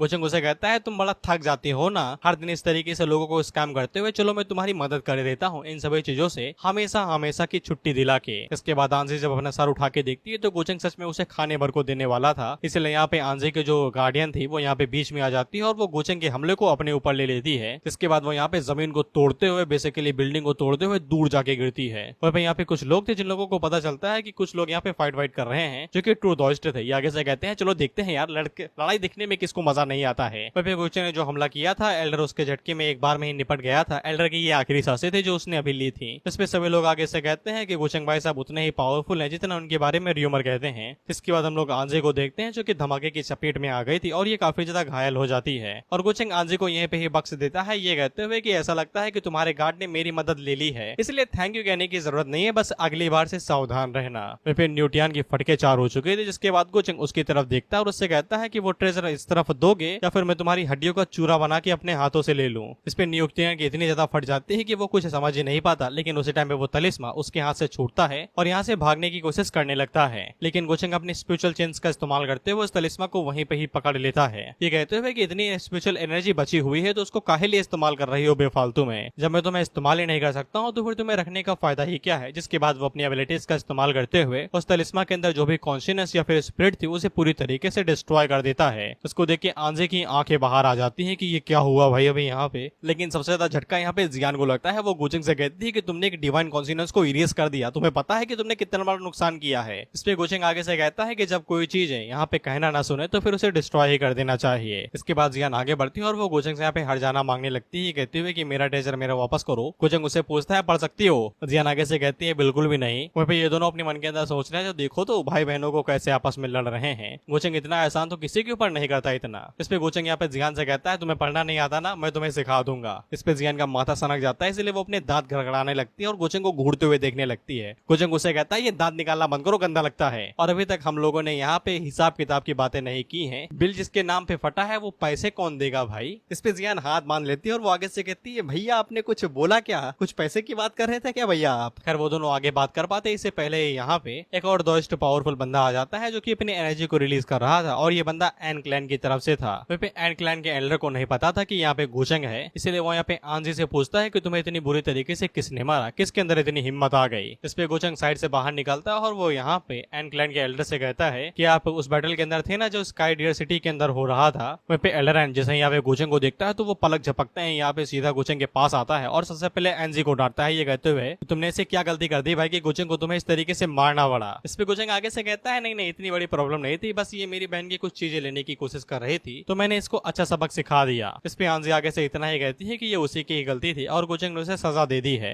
इसके बाद एल्डरैन आगे बढ़ते हैं और वो गोचंग को यहाँ पे मक्खन लगाते हुए कहते हैं कि ये सब छोटी मोटी बातें हैं साहब, आप इस चीजों को दिल पे न लीजिएगा। इस पे गोचंग आगे से कहता है बिल्कुल भी नहीं और वो पीछे मुड़ के जियान से कहता है कि देखा सीनियर क्या कह रहे हैं। तो फिर आंजी आगे बढ़ती है और वो यहाँ पे गोचंग से माफी मांगती है, कहती करते हुए कि ये उसी की ही गलती थी जो वो यहाँ पे जियान से उसकी चीज लेने की कोशिश कर रहे थे। इस पे गोचंग यहाँ पे आंजे की बुद्धि देख के एकदम हैरानी हो जाता है। वो मन के अंदर सोचता है बड़ी जल्दी माफी मांग ली यार, काफी ज्यादा चालाक है ये। वहीं पे जियान को कोई भी दिक्कत नहीं थी क्योंकि उससे ज्यादा नुकसान नहीं हुआ था, क्योंकि पैसे तो गोचंग को ही देने थे ना। इस पे सभी लोग यहाँ पे गोचंग का ऑरा देख के हैरानी हो चुके थे कि एन क्लैन ने इतने ज्यादा बेइज्जती झेल ली, लेकिन इसके बावजूद वो लोग चू तक नहीं कर रहे हैं। खैर इसके बाद हम लोग सेलर को देखते हैं जो कि यहाँ पे जियान से पूछती है कि वो दूसरे पत्थर को यहाँ पे कट करना चाहेगी। इस पे जियान आगे से कहती है ऑफ कोर्स भाई। इसके बाद वो गोचंग की तरफ इशारा करते हुए कहती है लेकिन पैसा इसके बिल पे फटेगा। गोचंग आगे से कहता है ऐसा क्या मतलब है भाई, पैसा मैं क्यों दे रहा हूँ यहाँ पे। तो जियान उससे कहती है कि तुम्हें लगता है कि मेरे पास पैसे होंगे, एकदम गरीब हूँ मैं, घर वालों ने मुझे घर से भगा दिया था, इतनी गरीब थी मैं। इस पे गोचंग आगे से कहता है फिर भी यार वो पत्थर पूरे 5 मिलियन का है, इतने में तो हम पूरे घर बार को खाना खिला देंगे। लेकिन जियान आगे से कहती है कि तुम चिंता न करो, डाकिंग ने कहा है कि वो उस पत्थर एकदम वर्थे थे थूक लगा के। और तब जाके गोचंग को एहसास होता है कि यहाँ पे प्रोफेशनल जुआरी जियान नहीं, असल में ये पंछी है जो कोई ऑर्डिनरी पंछी नहीं है। खैर इसके बाद उस 5 मिलियन वाले स्टोन को भी उड़ा दिया जाता है और उसके अंदर से एक अंडा बाहर निकलता है। इस अंडे का ओरिजिन अननोन है, नहीं पता भाई ये किसका अंडा है, सुअर का है फिर गधे का। लेकिन एक चीज में कोई भी शक नहीं है कि इसका लेना देना यहाँ पे किसी गोस्ट ब्लड हाईलैंड से रिलेटेड है। लेकिन एक एल्डर आगे से कहता है कि उसे जितना मालूम है ये जो क्रीचर होते हैं अगर ये जिंदा भी रहे तो ये ज्यादा स्ट्रॉन्ग नहीं रहते हैं, और ऊपर से इसका बर्थ फ्लक्चुएशन यानी कि एनर्जी का जो फ्लक्चुएशन है वो काफी ज्यादा वीक है। अगर ये अंडा किसी डिसेंडेंट का निकलता है जो काफी ज्यादा पावरफुल और इवल होगा तो भी ये ज्यादा स्ट्रॉन्ग नहीं रहेगा क्योंकि इसकी एनर्जी काफी ज्यादा कमजोर है। इस पे जियान इन सभी चीजों के ऊपर यकीन कर लेती है और वो डाकिंग से कहती है कि ऐसा लगता है कि इस बार तुम्हारा थूक लगा के वाली चीज यहाँ पे काम नहीं करी, तुम भी कभी कभी धोखा खा लेते हो। लेकिन अच्छी बात यह है कि ये गोचंग का है तो पैसे हमें देने नहीं पड़ेंगे। उसी टाइम पे गोचंग यहाँ पे जियान से कहता है कि देखो मैं ये बिल का पूरा मामला अपने खाते में कटवा लूंगा, लेकिन तुम्हें मुझसे एक प्रॉमिस करना पड़ेगा कि अगले 3 दिनों के लिए ये बेवकूफ पंछी मेरी झोली में आके गिरेगा। ये 3 दिनों के लिए तुम मुझे उधार दे दोगी। जिसपे सबसे ज्यादा हैरान अपना डाकिंग होता है। वो आगे से कहता है ये कैसा बिजनेस है भाई, मैं किसी की पनौती थोड़ी ना हो कि तुम मुझे किसी को भी दे दोगे। जिसके बाद वो अपने हाथ को ऊपर उठाता है और इसने कौन सी गाली दी है मुझे ये बताने की जरूरत नहीं है, इसके एक्सप्रेशन और हाथों के एंगल से तुम्हें समझ में आ चुका होगा। फिर भी समझ में नहीं आए तो ये इसकी बहन से शुरू होती है ये चीज। इसके बाद हम लोग आंजी वाली साइड पे आ जाते हैं जहाँ पे आंजी अपने अंकल को बताती है कि उसका जो यहाँ पे एल्डर था इसका नाम गुआन बो था, वो यहाँ पे उसे बचाने के चक्कर में मारा गया। लेकिन अच्छी बात यह है कि गोचंग ने यहाँ पे न्यूटियन को नहीं पहचाना। जिसपे न्यूटियन आगे से कहता है कि गोचंग उसके जैसे नोबडी को कभी भी याद नहीं रखेगा, नोबडी वो तुम्हें याद रखा है, बस मौका आने पे तुम्हें धप्पा करेगा। इसके बाद न्यूटियन आगे से कहता है लेकिन वो लोग गोचंग के बारे में क्या कर सकते हैं। इस तरीके से गोचंग चलता है, किसी भी नियम को वो कायदे कानून को वो नहीं मानता।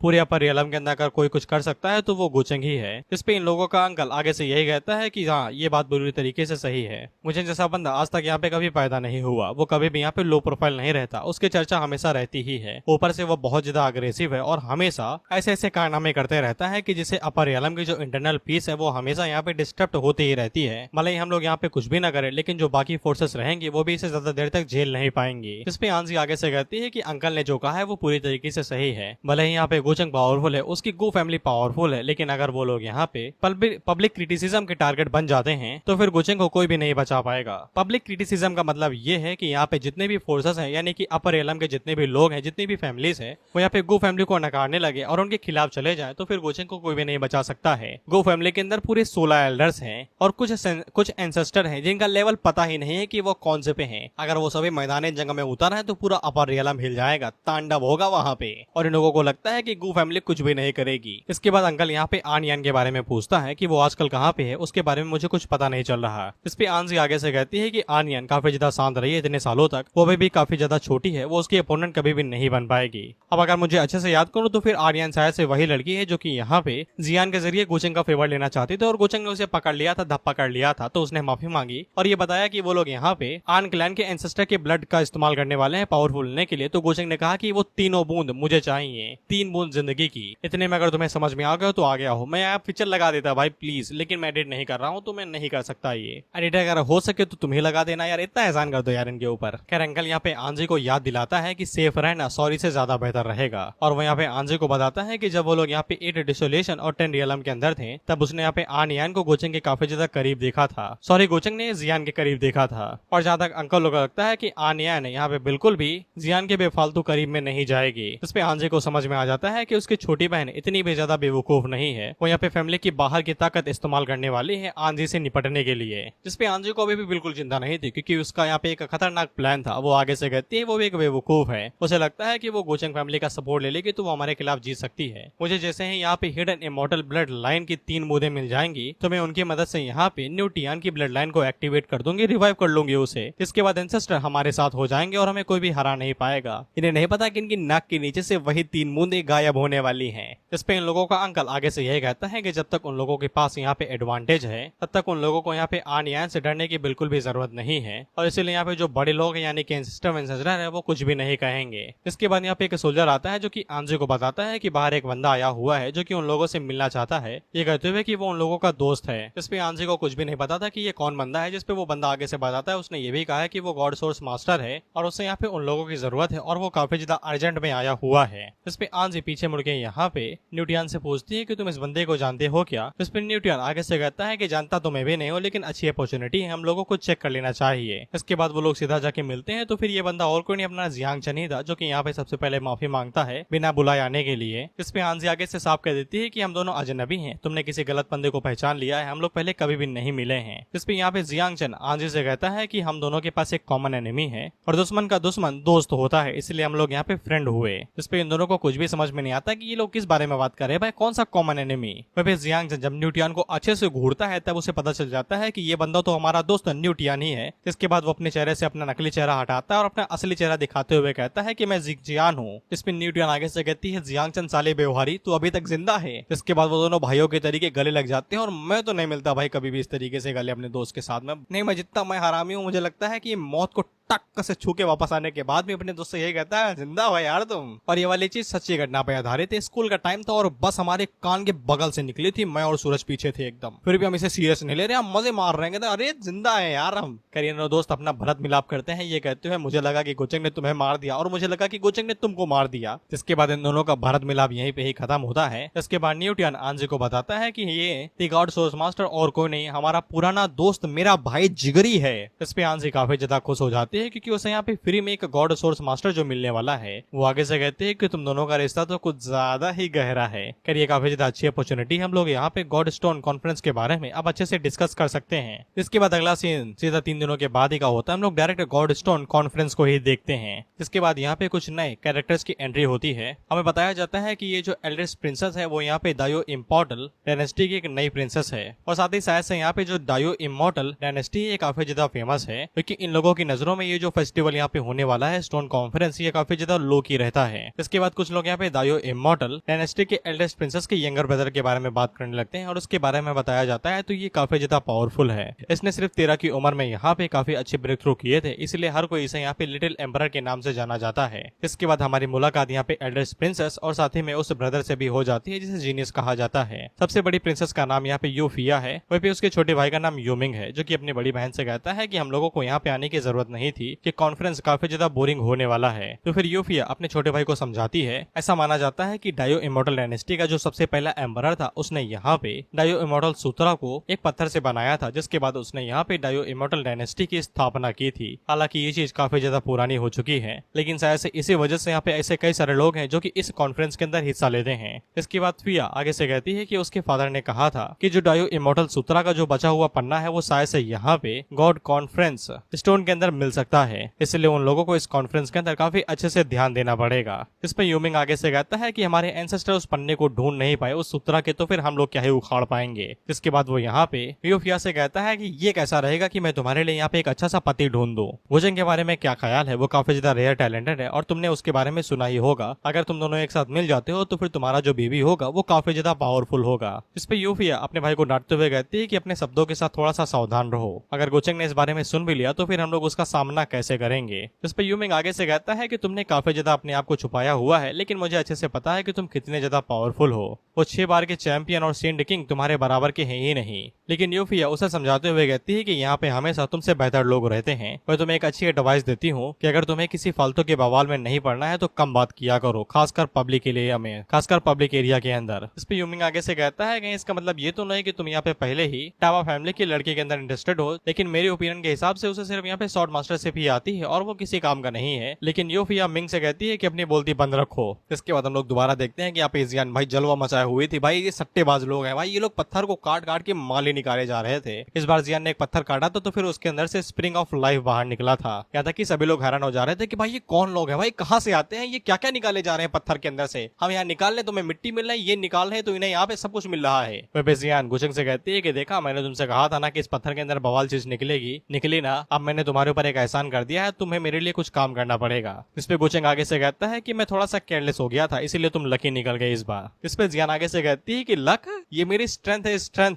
इसके बाद गोचेंग यहाँ पे डाकिंग की तरफ इशारा करते हुए कहता है वो वादा याद है ना जो तुमने मुझसे किया था कि ये उधार पे दोगे मुझे 3 दिन के लिए। इस पे जियान आगे से कहती है कि मैं तुम्हारी तरह धोखेबाज थोड़ी ना हूँ, वादा अपना अच्छे से याद है। इसके बाद गोचेंग पीछे मुड़ के यूमी से कहता है जाओ और जाके पैसे पे कर दो यार इन लोगों के लिए। इसके बाद कुछ लोग यहाँ पे यूमी के बारे में बात करने लगते हैं क्योंकि वो गोचेंग के साथ हुई थी, तो फिर यहाँ पे यूमी के फियांसे के बारे में भी याद होती है। इसका नाम बाइली था और गोचेंग ने इसकी फील्डिंग काफी लंबे टाइम पहले ही सेट कर दी थी, 2-3 साल पहले ही, जो कि यहाँ पे बाई हु चेंगजिंग क्लैन से था। इस पे एक बंदा आगे से कहता है कि तुम्हें उसके बारे में याद है, यहाँ रीडर्स भूल चुके हैं, ऑथर भूल चुका है, एक्सप्लेनर भूल चुके हैं और तुम्हें उसके बारे में याद है उसकी जो कबर खुदी थी वो कुछ ज्यादा ही गहरी थी। जहाँ तक मुझे याद है उसे यहाँ पे मारने वाला इनहेरिटर ऑफ डिमोनिक कल्टिवेटर था। वहीं पे सुकिंग अपने मन के अंदर सोचती है कि ये बड़ी अजीब बात है कि टियान हुआंग माउंटेन यहाँ पे हिस्सा नहीं ले रहा है। इसके बाद वो यहाँ पे ली बाई की डेथ के बारे में बात करते हुए कहती है कि उसकी मौत ना ही मैंने ली है और ना ही यहाँ पे मेरी सोल ने ली है, कहीं यहाँ पे कोई तीसरा इनहेरिटर ऑफ डिमोनिक कल्टिवेटर तो नहीं है। इसके बाद हम लोग जियान को देखते हैं जो कि इस बार गोचेंग को फुल इज्जत दे रही थी। वो उससे कहती है बड़े भैया हम लोग दोबारा दाव लगाने वाले हैं क्या, थूक लगा के। गोचेंग उससे कहता है बिल्कुल, लेकिन अभी समय यहाँ पे 7 गॉड स्टोन का आ चुका है तो फिर हम लोग उनके ऊपर दाव लगाएंगे। इसके बाद हमारी मुलाकात 2 कैरेक्टर से और होती है जिनमें से इस बैंगनी वाले का नाम है डीमन लॉर्ड और इस हरे वाले का नाम है यंग शेंड किंग। अब ये सायसा यहाँ पे इस बैंगनी वाले से पूछता है कहीं आपका भी प्लान तो यहाँ पे 7 ग्रेड स्टोन को काटने के बारे में तो नहीं है।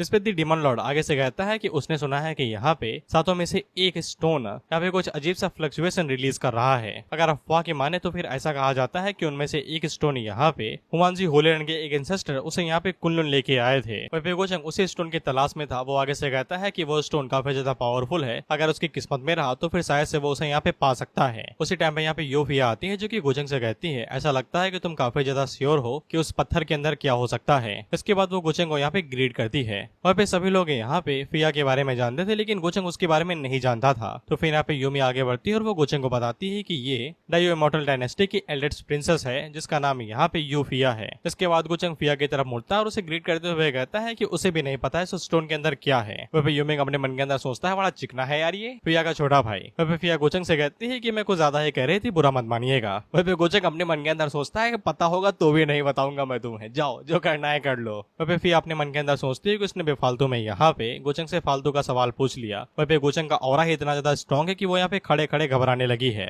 उसी टाइम में यूमिंग आगे बढ़ता है और वो यहाँ पे यूफिया से दोबारा कहता है कि जिस तरीके से तुम लोगों से बातें कर रही हो तुम्हारा लेवल काफी ज्यादा लो है, अगर ऐसा ही चलता रहा तो फिर तुम्हें एक अच्छा आदमी नहीं मिलेगा शादी के लिए। वह प्रिंसेस फिया का फोकस एकदम शार्प था। वो आगे से कहती है कि हम लोग यहाँ पे पति ढूंढने के लिए नहीं बल्कि इमॉर्टल सूत्रा ढूंढने के लिए आए हैं और मुझे ऐसा लगता है कि वो सूत्रा शायद से किसी स्टोन के अंदर हो सकता है। इस पे यूमिंग आगे से कहता है कि तुम्हें पक्का यकीन है। इस पे प्रिंसेस आगे से कहती है कि सिर्फ यकीन ही है। इसके बाद एक एल्डर बाहर निकलता है जो कि उन लोगों से कहता है कि 7 स्टोन बाहर आने वाले हैं, सावधान रहना, पता चले किसी खोपड़ी के ऊपर गिर जाए बेचारा वो निपट ही जाए। वह पे सभी लोग मन के अंदर यही सोच रहे थे कि वो पत्थर आने वाले हैं, पता नहीं इस बार उनके अंदर से क्या निकलेगा। खैर इसके बाद 7 में से एक पत्थर बाहर निकलता है तो वो कुछ ज्यादा ही पावरफुल एनर्जी रिलीज कर रहा था, वो भी डिमोनिक एनर्जी, जिसको यहाँ पे इटर्नल डीमन स्टोन बोला गया है। इसके बाद दोबारा हमें कहानी के जरिए बताया जाता है कि रूमर्स ऐसा कहते हैं कि इटर्नल डीमन स्टोन यहाँ पे 7 गॉड स्टोन से आया है और ये डायरेक्ट यहाँ पे हेवनली डीमन की क्लाउड टोम्ब से आया है। इसके बाद हमें हेवनली डीमन क्लाउड टोम्ब के बारे में बताया जाता है। बेसिकली ये फाइनल रेस्टिंग प्लेस है जहाँ पे सबसे पावरफुल डीमंस रहते हैं या फिर एक जगह का नाम है जैसे कि हेवन मेरिडियन रियलम। और इस स्टोन के अंदर से इतनी लाजवाब स्ट्रेंज एनर्जी बाहर निकल रही थी कि जिन लोगों की कल्टीवेशन यहाँ पे लो थी वो इससे मदहोश होने लगते हैं और हिप्नोटाइज हो जाते हैं, जहाँ पे इन लोगों को इनकी डिजायर दिखने लगते हैं। वहीं पे इस लड़की का मैं नाम भूल चुका हूँ लेकिन मैं इसको जानता हूँ अच्छे से। ये गोचेंग के काफी ज्यादा क्लोज होने की कोशिश कर रही है। वहीं पे इसका जो बॉडीगार्ड है वो यहाँ पे कुछ अलग ही प्लान बना रहा था लेकिन इस लड़की के लिए अलग ही प्लान बनने थे जहाँ पे ये गोचेंग को अपने साथ इमेजिन कर रही थी। इसके बाद हम लोग डीमन लॉर्ड को देखते हैं जो कि आगे से इस स्टोन को यहाँ पे तोड़ने की कोशिश करना चाहता था। इस पे एक बंदा आगे से कहता है कि ये बात सही है, उनमें से अगर कोई है जो कि इस पत्थर के साथ रेजोनेट कर सकता है तो वो सिर्फ वही है क्योंकि वो हेवनली डीमन लॉर्ड है। इसके बाद डीमन लॉर्ड यहाँ पे उस पत्थर को अपनी तरफ अट्रैक्ट करने की कोशिश करता है या फिर उसे एक्टिवेट करने की कोशिश करता है लेकिन उसकी कोशिशें नाकामयाब रहती हैं। इस पे सभी लोग आगे से बात करते हुए कहते हैं अगर ये नहीं कर पाया तो फिर कौन कर पाएगा। जिसके बाद सभी लोगों का ध्यान यहाँ पे गोचेंग की तरफ ही जा रहा था क्योंकि गोचेंग कुछ भी कर सकता है।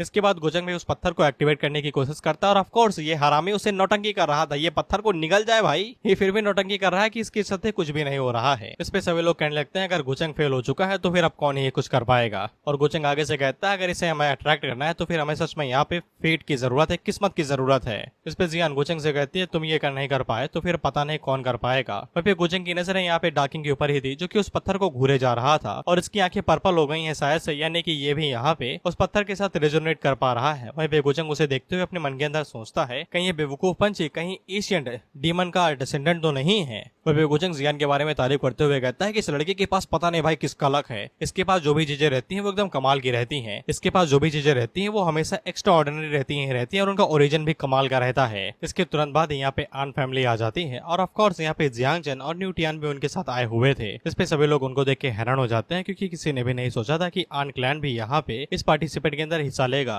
इस पे एक बंदा आगे से पूछता है, मगर क्यों, क्या वो लोग ऐसा नहीं ले सकते? जिस पे एक बंदा आगे से समझाते हुए कहता है कि कुछ दिनों पहले यहाँ पे आंजी गुचेंग की बड़ी बहन के साथ कुछ चीजें लेने की कोशिश कर रही थी, तो फिर गुचेंग ने गुस्से में यहाँ पे उसे नियरली मार ही दिया था। इस पे एक बंदा आगे से कहता है, झूठ बोल रहे हो, तो अफवाह थी ना। इस पे एक बंदा आगे से कहता है, अफवाह नहीं, सभी लोग इस बारे में बात कर रहे हैं। साथ में आंजी के साथ में यहाँ पे लिटिल इमॉर्टल वॉर भी आया हुआ था, इसके बारे में तुम पहले से ही जानते होगे। इसने यहाँ पे कई बार गुचेंग को उंगली करने की कोशिश की है, लेकिन हमेशा मुंह की खाई है। और ऑफ कोर्स ये किसी ऐसे सेक्ट से आता है जो कि यहाँ पे खास तौर पे डिमोनिक आर्ट्स यूज करने वालों का ही पीछा करते हैं, और इसके एक बार भिड़ंत सुकिंग के साथ भी हो चुकी है। साथ में सभी लोग ये भी देख लेते हैं कि आन क्लैन यहाँ पे अपने साथ गॉड सोर्स मास्टर को भी लेके आया है। वहीं पे सुकिंग की नजर जैसे यहाँ पे लिटिल इमॉर्टल वॉर गॉड के ऊपर पड़ती है, तो वो उसे पहचान जाती है और उसकी जो ट्विन सोल थी वो उसे कहती है, छुप जाओ अभी की अभी तुरंत। इसके बाद लिटिल इमॉर्टल वॉर आगे बढ़ता है और सभी लोगों को ग्रीट करता है, तो वो लोग उसे पूछते हैं, चोटें कैसी हैं तुम्हारी, ये बताओ मुझे। जिस पे लिटिल इमॉर्टल वॉर आगे से कहता है, सब कुछ बढ़िया है। वहीं गुचेंग को महसूस हो जाता है कि सुकिंग को डर लग रहा है कहीं लिटिल इमॉर्टल वॉर उसे पहचान न ले, और वो मन के अंदर सोचता है कि इसके टैक्टिक्स अभी भी काफी ज्यादा इमेच्योर है, मारने के बाद भाई छोड़ा नहीं जाता, उन्हें खत्म ही कर दिया जाता है। डिमोनिक आर्ट्स यूज करने वालों के लिए ये सबसे बड़ा नियम है।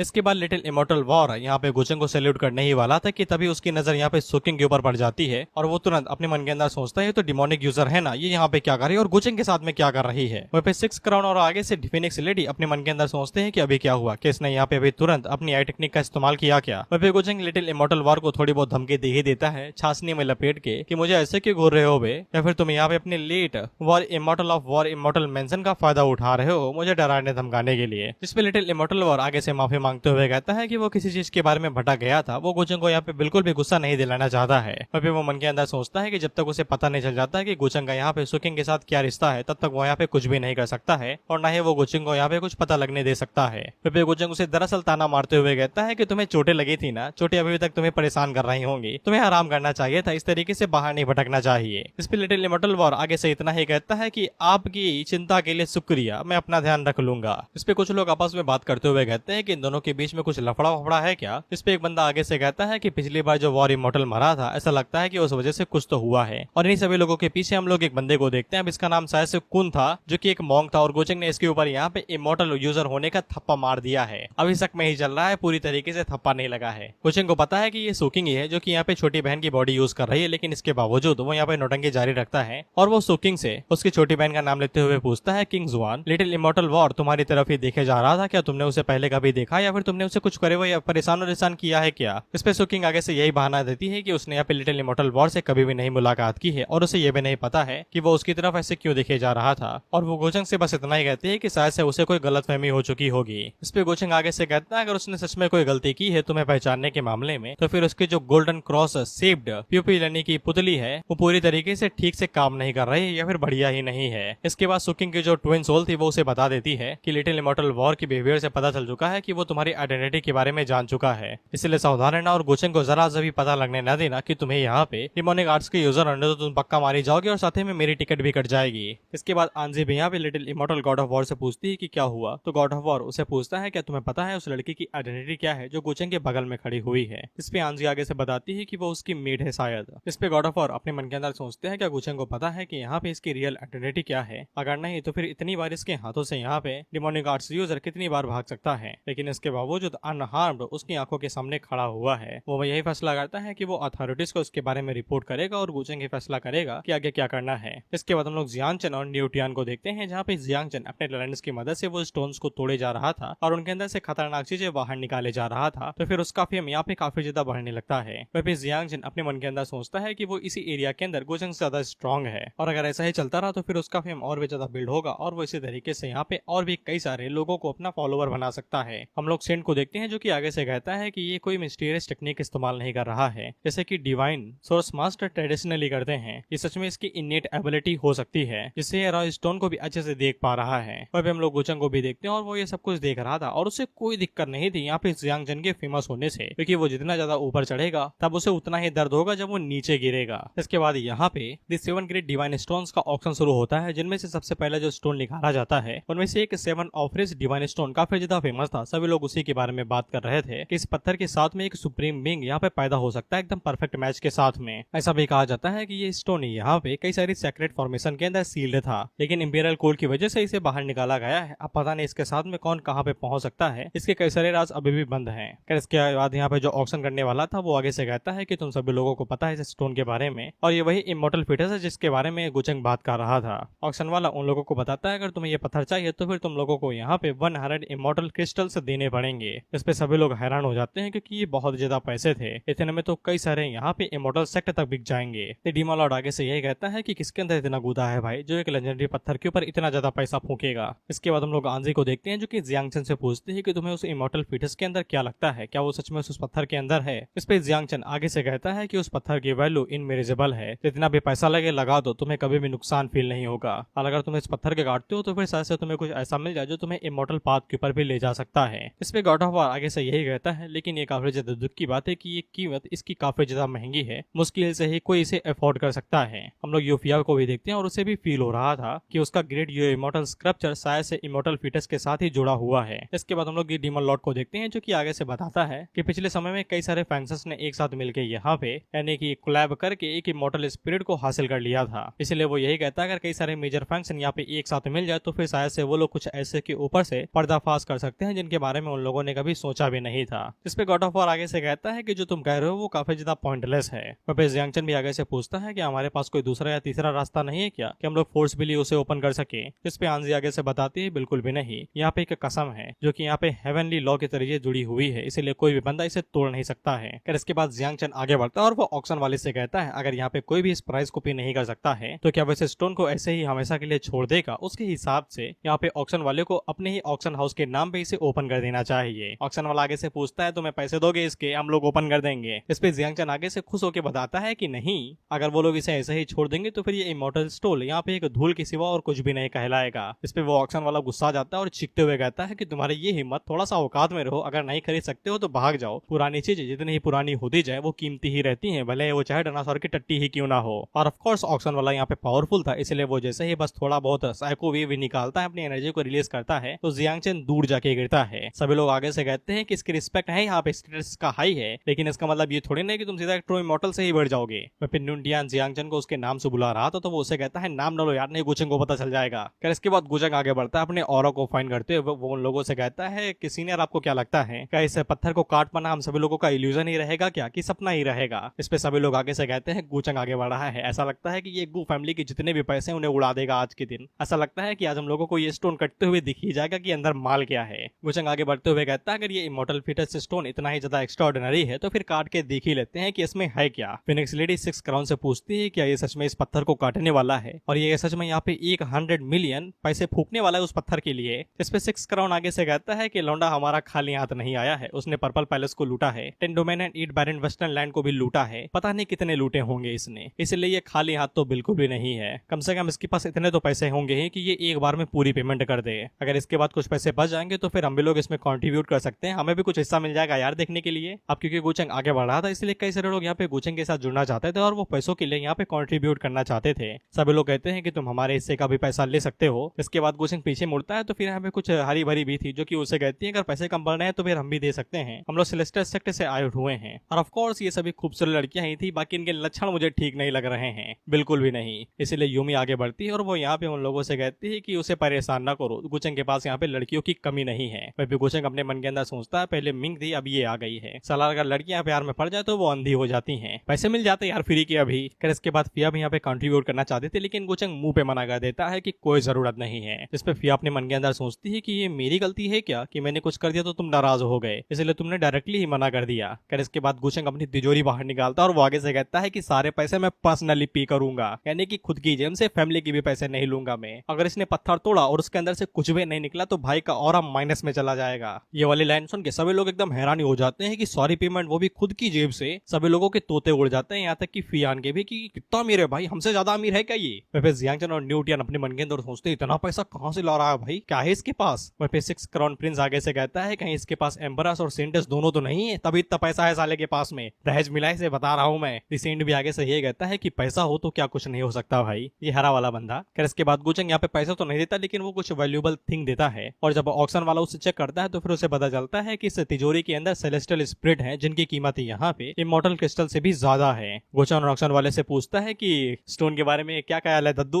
इस पे ऑक्शन वाला आगे से कहता है ये तो आपका हुआ, जब से आपने ये छोड़ा तब से ये आपका है। इसके बाद गुचंग तुरंत अपनी एबिलिटी का इस्तेमाल करते हुए वहाँ पे तुरंत उस स्टोन को काट देता है, तो फिर उसके अंदर से निकलने वाली रोशनी एकदम भयानक थी। सभी लोग हैरान ही हो जाते हैं कि अगर मैंने इसे ज्यादा देर तक देख लिया तो मेरी कल्टीवेशन भी खत्म हो सकती है यार, पता नहीं कितना ज्यादा पावरफुल है ये। इसके बाद जब वो स्टोन टूटता है तो फिर उसके अंदर से यहाँ पे एक किताब बाहर निकलती है जिसका नाम था सीलिंग इमॉर्टल्स। दिखने में ये तुम लोगों को किताब लग रही है लेकिन ये एक तरीके से टोम है यानी कि डंजन है, जहाँ पे अंदर जाने से गुचंग को कई सारे रिसोर्स मिल सकते हैं, और अगर इसे वो एक पार्क की तरह बना दे तो पैसे छाप सकता है वो। सभी लोग आगे से कहते हैं कि ये कोई जिंदा चीज नहीं है बल्कि एक हेवनली टोम है। इस पे गुचंग थोड़ा सा निराश हो जाता है क्योंकि इसे हेवनली टोम बिल्कुल भी नहीं चाहिए थी, लेकिन पसीने तो यहाँ पे यूमिंग और यूफियान के छूट जाते हैं क्योंकि ये वही पेंच था जिसकी तलाश में वो लोग यहाँ आए हुए थे, यो इमॉर्टल स्क्रप्चर। वह पे यूफियान को अच्छे से पता है अगर ये गुचंग के हाथों में चला चुका है तो फिर इसे पाने का डर बहुत ज्यादा खतरनाक हो सकता है, लेकिन इसके बावजूद वो ये सोच रहे थे कि उसे कैसे ना तैसे ये पेंच तो लेना ही पड़ेगा। इसके बाद कई सारे लोग पीछे से ये कह रहे थे कि गुचंग जो ये चीज मिली है वो उसके प्रिंसिपल यहाँ पे इनकम्प्लीट है यानी कि पूरा नहीं है, इसीलिए कई सारे वेरियस सेक्टर के जो मास्टर्स हैं उनके लिए भी ये समझना काफी ज्यादा मिस्टीरियस और टफ रहेगा। लेकिन बढ़िया नहीं है कि ये हेवनली टोम यहाँ पे गुचंग के हाथों में गई है, वो अपनी फैमिली का इस्तेमाल करके इसे अच्छे से समझ सकता है और अच्छे से फायदा यूटिलाइज और इस्तेमाल कर सकता है। वहीं पे हम लोग जियांगजन को देखते हैं और उसे दिखाई देता है कि कई सारे लोग यहाँ पे हेवनली टोम से अट्रैक्टेड हैं, तो फिर उसे ऐसा लगता है कि वो इनका इस्तेमाल यहाँ पे गुचंग के खिलाफ भड़काने के लिए कर सकता है और वो इनके साथ मिलकर यहाँ पे गुचंग को नीचा दिखा सकता है। इसलिए अपनी छोटी सी बुद्धि लेके यहाँ पे गुचंग को स्कैम करने की कोशिश करता है, ये कहते हुए कि गुचंग इतना बड़ा है इतना महान है, तो वो थोड़ी सी यहाँ पे दया दिखा के सभी लोगों को हेवनली टोम के अंदर एक बार झांकने को तो दे ही सकता ही है। और सभी लोग यहाँ पे अलग अलग कॉन्टिनेंट से आए हुए हैं और सभी लोगों ने यहाँ पे कंट्रीब्यूट किया है परियलम के अंदर। इसके बाद वो गुचंग से कहता है कि वो इस बारे में क्या सोचता है,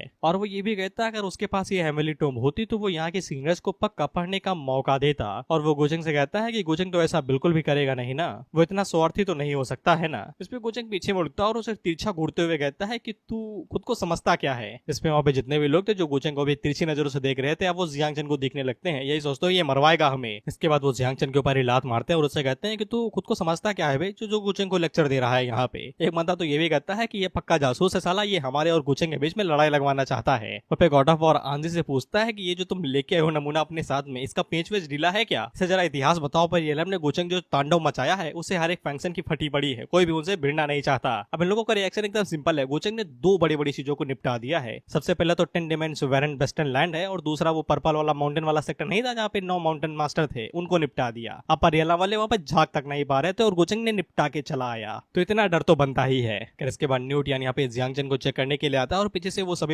सभी फंक्शन वाले गुचंग से कह रहे थे कि ये आप ही का है यार, आप नहाइए धोइए इसके साथ जो करिए कोई वक्त नहीं, ये सब पागल हैं, बस हमसे ना नाराज रहिएगा। वह जियांगचन को समझ में नहीं आ रहा था कि वो सभी लोग गुचंग से इतना ज्यादा घबराते क्यों हैं कि एक साथ मिलकर भी गुचंग के खिलाफ में फाइट नहीं कर सकते, क्योंकि गुचंग ने उन्हें दिखा दिया है कि अगर वो एक साथ मिलकर भी लड़ाई करें तो नतीजा एक ही रहेगा, वो है उनकी हार। यहाँ तक कि जियांगचन के अंदर की जो वोट है वो भी उसे समझाती है कि तू साले कुछ ज्यादा इम्पेशेंट हो रहा है, तुझे पता है ना कि गुचंग ने यहाँ पे क्या क्या किया था, वो 8 वेस्टलैंड एंड 10 डोमेन्स के अंदर घुस चुका था और वो सब कुछ लूट लाया वहां से। तुम्हें क्या लगता है कि वो लोग उसके खिलाफ जाएंगे छोटे मोटे फंक्शन एक साथ मिलके? वहीं पे हम लोग जियान को देखते हैं जो कि एक पत्थर को घूरे जा रहे थे और इसके अंदर से डिमोनिक एनर्जी निकल रही थी। वो डार्किंग से पूछती है कि तुम इसे ही घूरे जा रहे हो, तुम्हें कुछ मिला क्या? नहीं तुम लोग गुचंग को भी देखते हैं चलते हैं, थोड़ा सा मजा आएगा उसकी लड़ाई वड़ाई देख के। लेकिन उसी टाइम पे वहां से एक कर्ज्ड यानी कि श्रापित पत्थर बाहर निकलता है, जिसपे सभी लोग उस पत्थर की तरफ देखते हैं, यहाँ तक कि गुचंग भी, और उसके अंदर से डिमोनिक ऑरा बाहर निकल रहा था। वह गुचंग को जियान की चिंता होने लगती है क्योंकि वो उस डिमोनिक पत्थर की एकदम पासी में खड़ी हुई थी और उसी टाइम पे उस पत्थर के अंदर से एनर्जी बाहर निकलती है जो वहां के आसपास जितने भी लोग थे उन लोगों के ऊपर हमला करती है और एक एक करके उन्हें यहाँ पे खत्म करने लगती है। एक हमला जियान के ऊपर भी होता है और वो अपने आर्टिफैक्ट का इस्तेमाल करते हुए उसे ब्लॉक करने की कोशिश करती है, लेकिन वो आर्टिफैक्ट काफी नहीं था। वो एनर्जी उस आर्टिफैक्ट को तोड़ते हुए जियान की तरफ आगे बढ़ रही थी तो गुचंग पलक झपकते ही वहाँ पे टेलीपोर्ट होता है और जियान को प्रोटेक्ट कर लेता है, ये कहते हुए कि तुम्हारा डाउ काफी ज्यादा लो है, तुम इस एनर्जी के सामने टिक नहीं पाओगे, तुरंत यहाँ से निकल जाओ। वह फिर गुचंग को महसूस हो जाता है कि इस डिमोनिक एनर्जी का जो ऑरा है वो बिल्कुल उसी ओरिजिन से आई हुई है जहाँ से गुचंग की एनर्जीज और उसका ऑरा आता है, यानी कि सेम डिमोनिक सोर्स। सभी लोग गुचंग से पूछते हैं कि सब कुछ ठीक तो है, तो गुचंग उन सभी लोगों से कहता है कि हमें यहाँ से निकल जाना चाहिए, ये चीज उतनी सिंपल नहीं है जितनी हम लोगों को लगती है। वहीं कुछ लोगों को कुछ भी नहीं पता था कि ये स्टोन कैसा है, उन्हें सिर्फ इतना ही पता था कि इसके अंदर से डिमोनिक एनर्जी निकल रही है।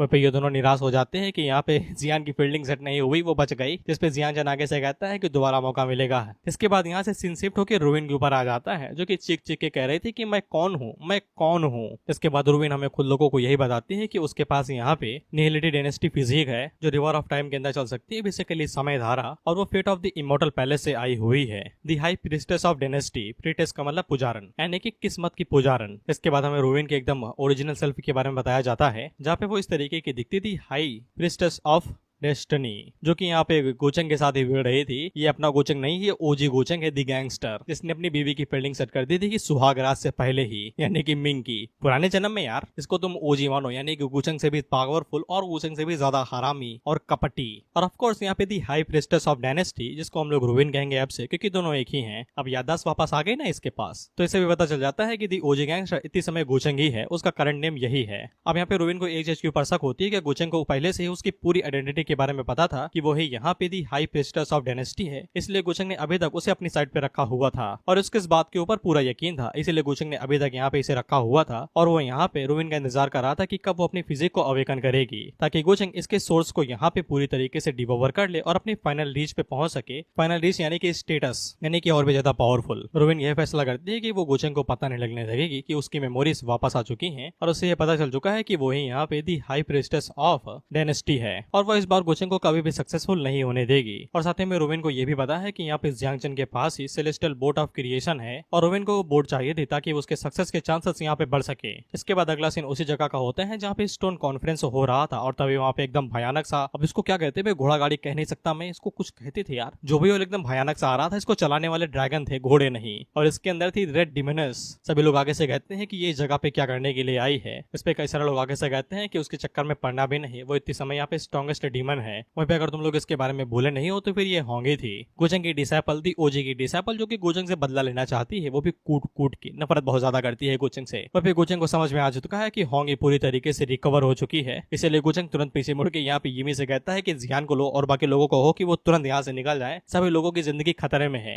जियान माना कर रही थी कि वो नहीं जाएगी, तो गोचंग आडा को बुलाता है, डोडा पीछे से खटाक से बाहर निकलता और वो जियान को गुड़िया के तरीके पकड़ के यहाँ से तुरंत खिसक लेता है। इसके बाद हम लोग यहाँ पे दो और लोगों को देखते हैं, जो कि जिनमें से एक का नाम एल्डर किंग लॉन्ग था, जो कि निर्वाला रियलम पे थे, और एक का नाम किंग ऑफ घोस्ट था और ये भी निर्वाला रियलम पे था, और ये होंगी की ही साइड पे थे, जो कि आगे से कहते हैं कि इतनी दूर से आए यार, हम लोगों को वेलकम तो करो कम से कम। वह जियांगचन को इतनी दूर से एकदम खतरनाक डर महसूस हो रहा था, उसे इतना ज्यादा डर महसूस हो रहा था कि वो ये भी कहता है कि इस जगह पे कितने खतरनाक लोग हैं भाई, ये जो फीमेल डीमन है कि ये सच में यहाँ पे डीमन माउंटेन से आई हुई है। इसमें आंजी आगे से बताती है कि इसका अपर एलम में होना अपर एलम के लिए बवासीर के तरीके है, उन्हें कभी भी सुकून नहीं मिलता। न्यूटियन आगे से कहता है इसकी और गोचंग की दोनों की बिल्कुल भी नहीं मिलती, दोनों एकदम 36 के आंकड़े पे रहते हैं, क्योंकि गोचंग डीमन स्लेइंग कन्वेंशन का लीडर है और वो हमेशा डीमंस को ही बलि का बकरा बनाते रहता है। आंजी आगे से कहते हैं कि सिर्फ गोचंग है जो कि यहाँ पे डीमन माउंटेन को सर्वाइव करके वापस आया था, बाकी जितने भी लोग उसके साथ गए हुए थे वो सभी अपनी जान गवा बैठे। इस पे जियांगचन आगे से कहता है ये तो हमारे लिए फायदे की ही बात है कि ये यहाँ पे गोचंग से नफरत ही करती है। फिर इसके बाद ऑक्शन वाले आगे बढ़ते हैं, जो कि आगे से कहते हैं कि हमें तो पता ही नहीं था यार कि किंग लॉन्ग तुम यार डीमन माउंटेन को ज्वाइन कर लोगे धोखा दे के हम लोगों को। गलत बात है यार, ऐसा ना किया करो, तुम तो उनसे सीट लेने के लिए गए थे, उन्हीं की पार्टी मेंबर बन गए, गलत बात है यार। इस पे किंग लॉन्ग आगे से कहते हैं ये सब पुरानी बातें, अब से मैं इसी पार्टी का हूँ डीमन माउंटेन से, मेरा तुम लोगों के साथ कोई वास्ता नहीं है, हम बस यहाँ पे कुछ स्टोन पत्थर लेने के लिए आए, हमें और कुछ भी नहीं चाहिए, वो भी 7 स्टोन उसमें से एक। इस पे ऑक्शन वाले आगे से कहते हैं अगर तुम्हें पत्थर चाहिए हम लोग देंगे, लेकिन पैसा देना पड़ेगा, अगर उसके अलावा कोई खिचड़ी पकाए तो फिर हम लोगों से बिल्कुल भी उम्मीद न रखना कि हम तुम्हारे साथ कुछ करेंगे। इस पे किंग लॉन्ग आगे से कहता है बस बहुत बातें होगी, मुझे बताओ उस पत्थर के लिए तुम लोगों को क्या चाहिए। इस पे ये लोग सबसे पहले पत्थर का बायोडेटा देते हैं कि ये पत्थर यहाँ पे इन लोगों के ब्रदर चू विडाओ ने लाया था, जो कि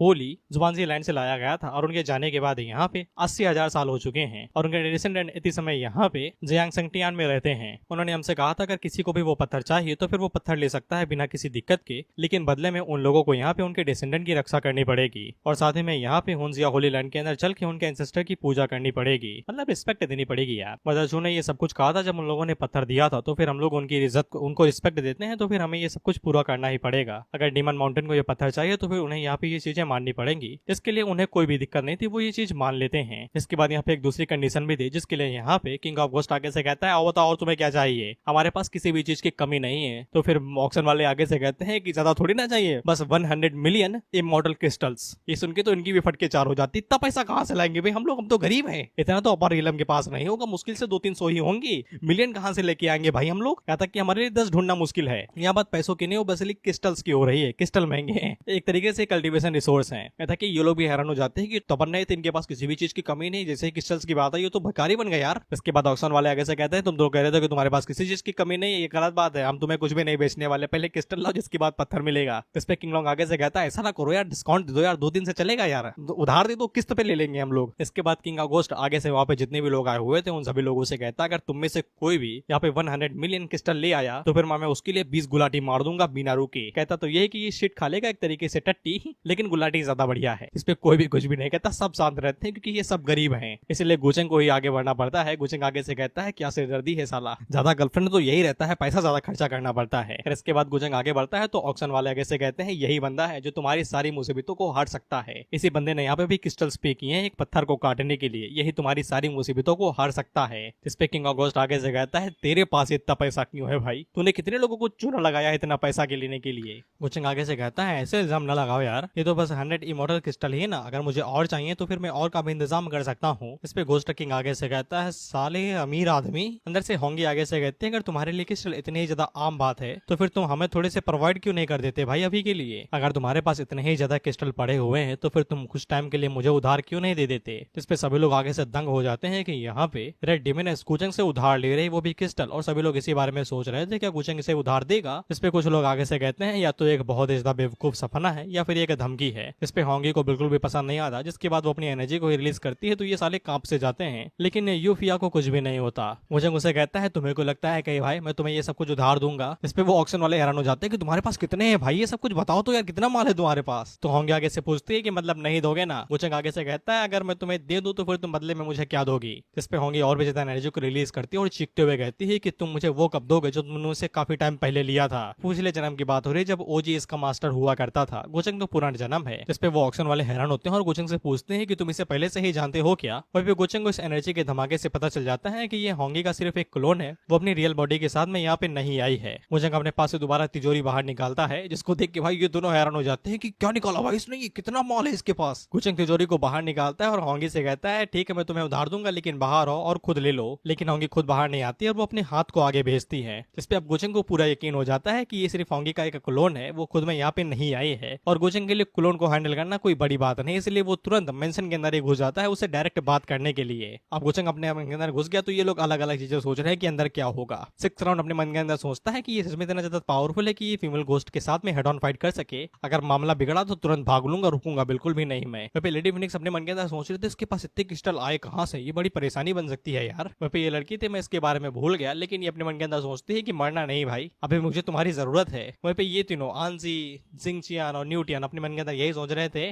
खत्म, टाटा बाय बाय, और ये बस दुआ ये कर रहे थे कि गुचेंग कभी भी बाहर ना आए, बाहर आए तो सिर्फ हड्डियां ही आए उसकी। वहीं पे यूफी अपने मन के अंदर सोच रही थी कि मैंने अभी तक उस स्क्रप्चर को नहीं देखा यार, इतनी जल्दी ना मरना, स्क्रप्चर तो देख लेने दो एक बार कम से कम। फिर इसके बाद गुचेंग अंदर था जहाँ पे वो होंगे के सामने खड़ा था और वो उसे कहता है कि तुम मुझे बाहर देखने के लिए क्यों नहीं आई, वैसे जो जहर दिया था अभी भी दर्द होता है, किडनी खराब हो गई है मेरी, पथरी हो गई है उसमें, मुदने जाता हूँ तो सोने की बरसात होती है, क्या मिलाया था गोल्डन रसना। लेकिन होंगी को कुछ नहीं, बस क्रिस्टल चाहिए थे। वो आगे से हाथ बढ़ा के कहती है कि बकवास बंद करो, चुपचाप क्रिस्टल दो और भाग जाओ यहाँ से। लेकिन गुचेंग उसे क्रिस्टल बिल्कुल भी नहीं देता, उसे पता है कि ये क्लोन है, तो वो उसे कहता है लड़ाई करोगे क्या, लड़ाई करो ले लो, तो मेरी डिसेबल हो भाई, लड़ाई करो, ये क्रिस्टल ले लो। इस पे होंगे आगे से लड़ने की कोशिश तो करती है और अंदर से बहुत ज्यादा अजीब अजीब आवाजें आ रही थी, जिसपे सभी लोग आगे से कहते हैं लड़ाई शुरू हो गई, क्या हम लोगों को मदद करनी चाहिए, ऑक्शन वाले सोच रहे थे। इस पे दाढ़ी वाला आगे से कहता है ना बिल्कुल भी नहीं, दूसरे के मामले में बिल्कुल भी नहीं घुसने का, अगर गुचेंग मर जाता है तो गो फैमिली बहुत ज्यादा कमजोर हो जाएगी, और अगर गुचेंग मरा तो गो फैमिली उनसे निपटने के लिए जाएगी, इससे हम लोगों को ही फायदा होगा। इधर हम लोग गुचेंग को देखते हैं और होंगी फाइट बिल्कुल भी नहीं कर रही थी, वो उसके ऊपर पैर रख लेती है और उससे कहती है क्रिस्टल दो। फिर गोचंग उसे परेशान करते हुआ कहता है रियल बॉडी में आती